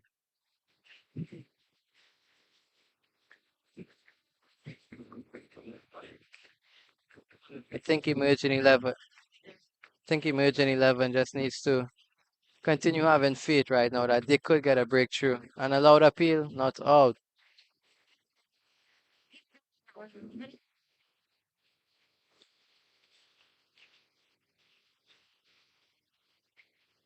think Ravi would. You sense that something's coming here, a few more dot balls, and as you sense that the wicket may fall, that's pulled away just for one, and they come back for two. I think emerging 11 need to limit those bad balls. Get the batsman played on his front foot, as we've seen. That has been the template throughout the day.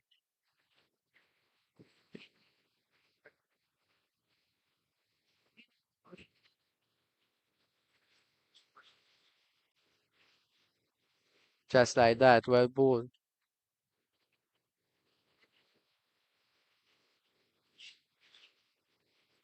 Keep the batsman playing there, and I think he will reap the rewards.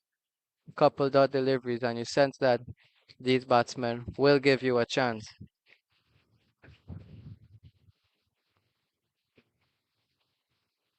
That's another single, and they come back for two. That's brilliant running there by the Sri Lankans. That's who brings the end of the 29th over. The score is 108 for 4 after 29 overs. Sri Lanka needs 32 of 16 overs. Required run rate 2 per over. Suranjit on 21 and Shane on 26. Partnership around 50 runs. Best partnership we've seen for the game. These two has really taken the game away from emerging 11. They've batted really well. They've got the ones and twos, and they put away the bad balls when needed.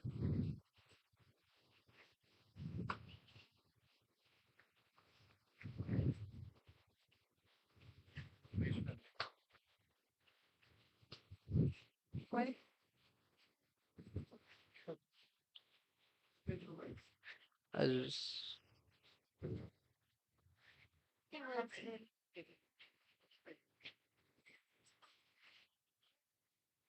oh, drop chance there.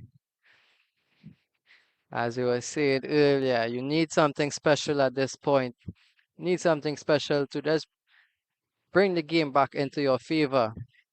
That's the fourth or fifth drop catch of this innings. You just need someone to do something spectacular, whether it be a run out, a brilliant catch, or unplayable delivery. I think that's what emerging 11 needs right now. The game's not done. 2-3 wickets, and it's back in favor of either team. They're probably trying a bit too hard at this point. Just need to keep things simple.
Loud appeal from Mahmoud. I think Mahmoud has been the pick-off bowler today. Hasn't gotten any wickets. I think he's troubled the batsman the most out of all of the bowlers from the emerging 11. He's flighted the ball really well, and he's gotten a bit of spin off this track. Once again, cut away. Think he needs to get them on the front foot.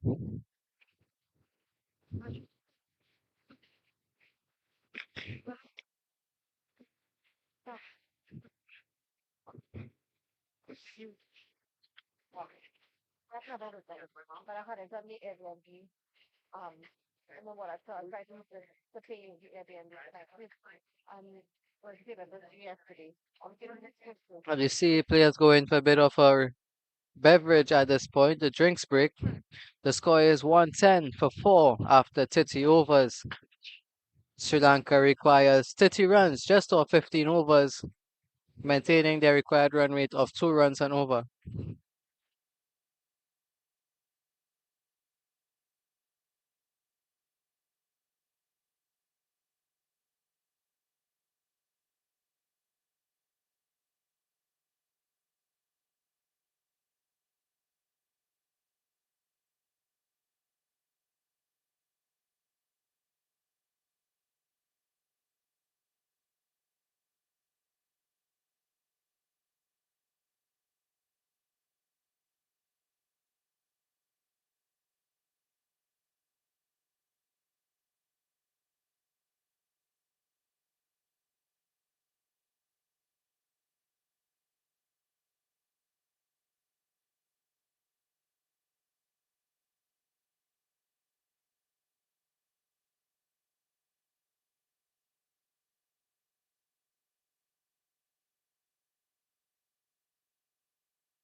And we're back. Sri Lanka requiring 26 more of 14.4 overs as Rajan comes back into the attack. Suranjit. It's a really good partnership here. I think this is a good showing for the team, Sri Lanka. It's something really positive that they can build on throughout this tournament. They're really showing emerging 11 that once you spend time at the crease and you wait on the deliveries, it does get easier. Bit of extra bounce there by Rajan. A decent change by the captain, bringing back pace into the attack, mixing the pace up, something different for the batsmen to play.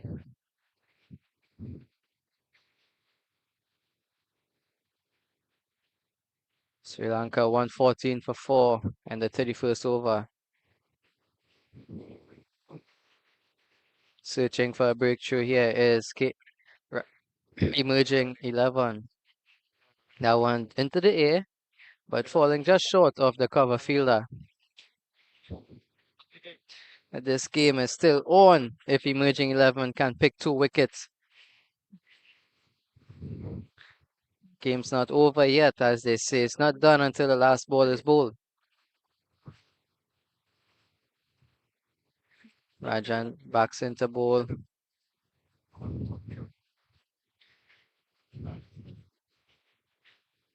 And comes back for 2. And 3. This is the first 3 of the game. Wonderful running here by Suranjit and Shane.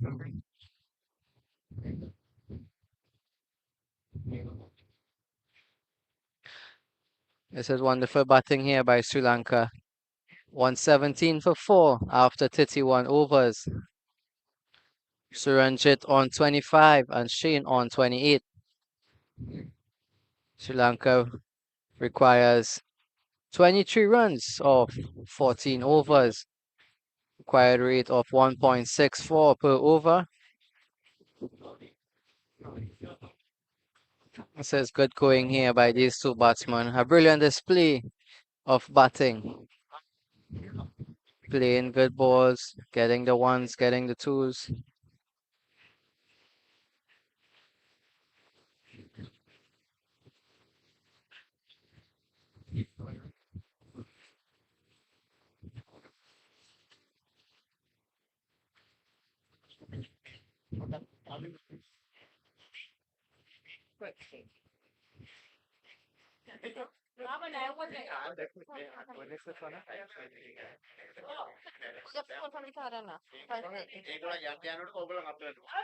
Shanti Kumar into the attack. Maybe a bit too late, searching for a wicket here. But let's see what he can do.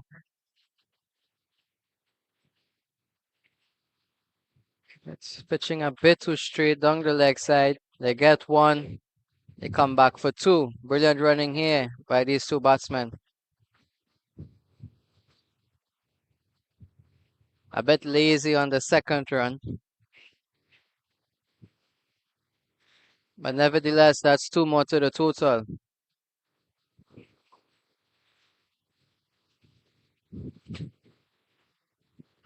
I think these two batsmen, they've really taken the game away from the emerging 11.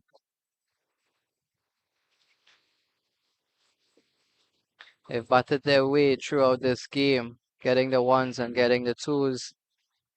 It's a brilliant display of batting. Swept away just for one. I think over the last two overs, we see that the Sri Lankan batsmen maybe stepping into a second gear, showing a bit more of a positive intent. Maybe trying to get this game done pretty soon. You never know how if net run rate may play a part in as we progress throughout this tournament. That's down the ground. They get one, and they will settle for one. Oh no, they get two. That's beautiful running there by the batsman.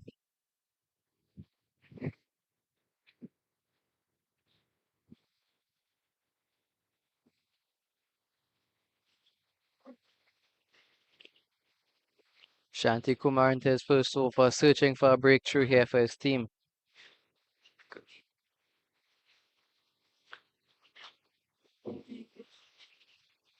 Pick up and throws to the non-striker end. It has been a fairly expensive over in the context of the game. 4 balls bowled for 6 runs. Emerging 11 desperately needs a wicket here. A wicket or two. And that's well bowled there by Shanti Kumar.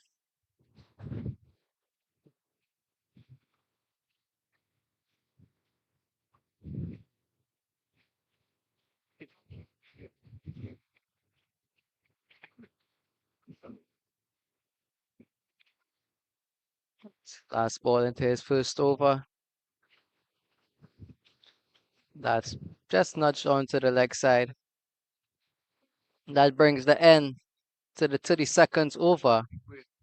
The score is now 123 for 4 after 32. Suranjit is on 28 and Sheen is on 31. Sri Lanka now requires 17 runs off 13 overs.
As Rajan continues into the 33rd over, Sri Lanka now requires 13 runs of 12 overs.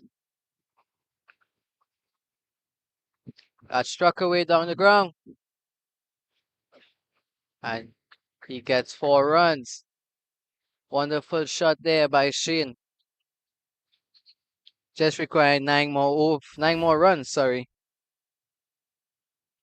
This has been really classy batting here by the Sri Lankans.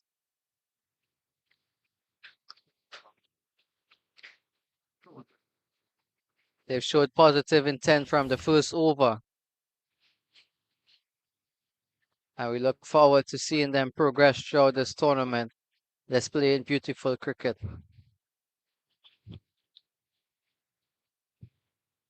Perhaps they're trying to finish this game in this over or the next. Seeing that net run rate may play a part in this tournament as it progresses with a few showers over the next few days. Oh, that's missed by the wicketkeeper and they get one by. Now require 8 runs. That's been brilliant batting here by these two.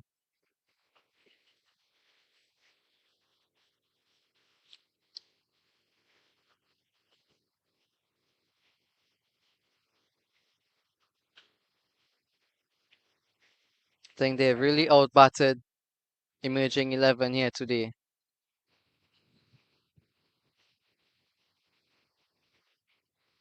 This is exactly what emerging 11 needed to do. Spend some time at the crease, rotate this, get the singles and the doubles, and then wait on the bad deliveries.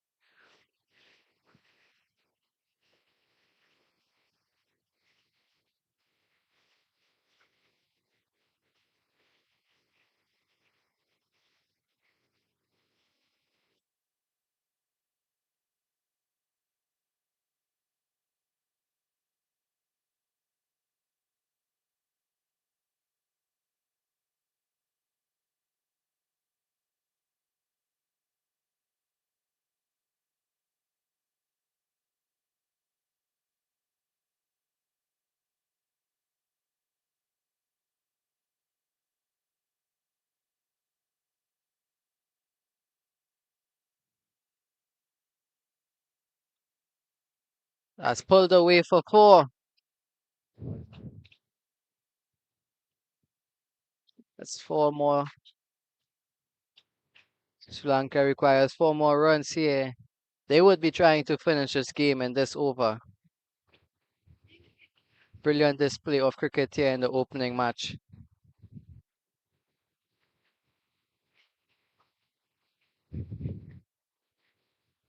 I think maybe emerging 11 could have applied a bit more pressure throughout this game. Bringing guys into the 30-yard circle, trying to stop one, but take nothing away from the Sri Lankan batsman. Pulled away for 1 again. Yeah, I think emerging 11, they could have applied a bit more pressure today. A few less loose balls, I would say. Making the batsman play, attacking this wicket a bit more. But it's these two batsmen here, they've batted brilliantly throughout the day. Rotating the strike, getting the few boundaries when they could have. They've spent time here at the crease. These two have batted approximately 20 overs together. And that's what we want to see from your middle order batsman. Spending time at the crease, rotating the strike, and using your feet towards the spinners. That's pulled away again for 4 runs. And that's the game. Sri Lanka wins by 6 wickets. Suranjit finishes on 33 and Shane finishes on 43.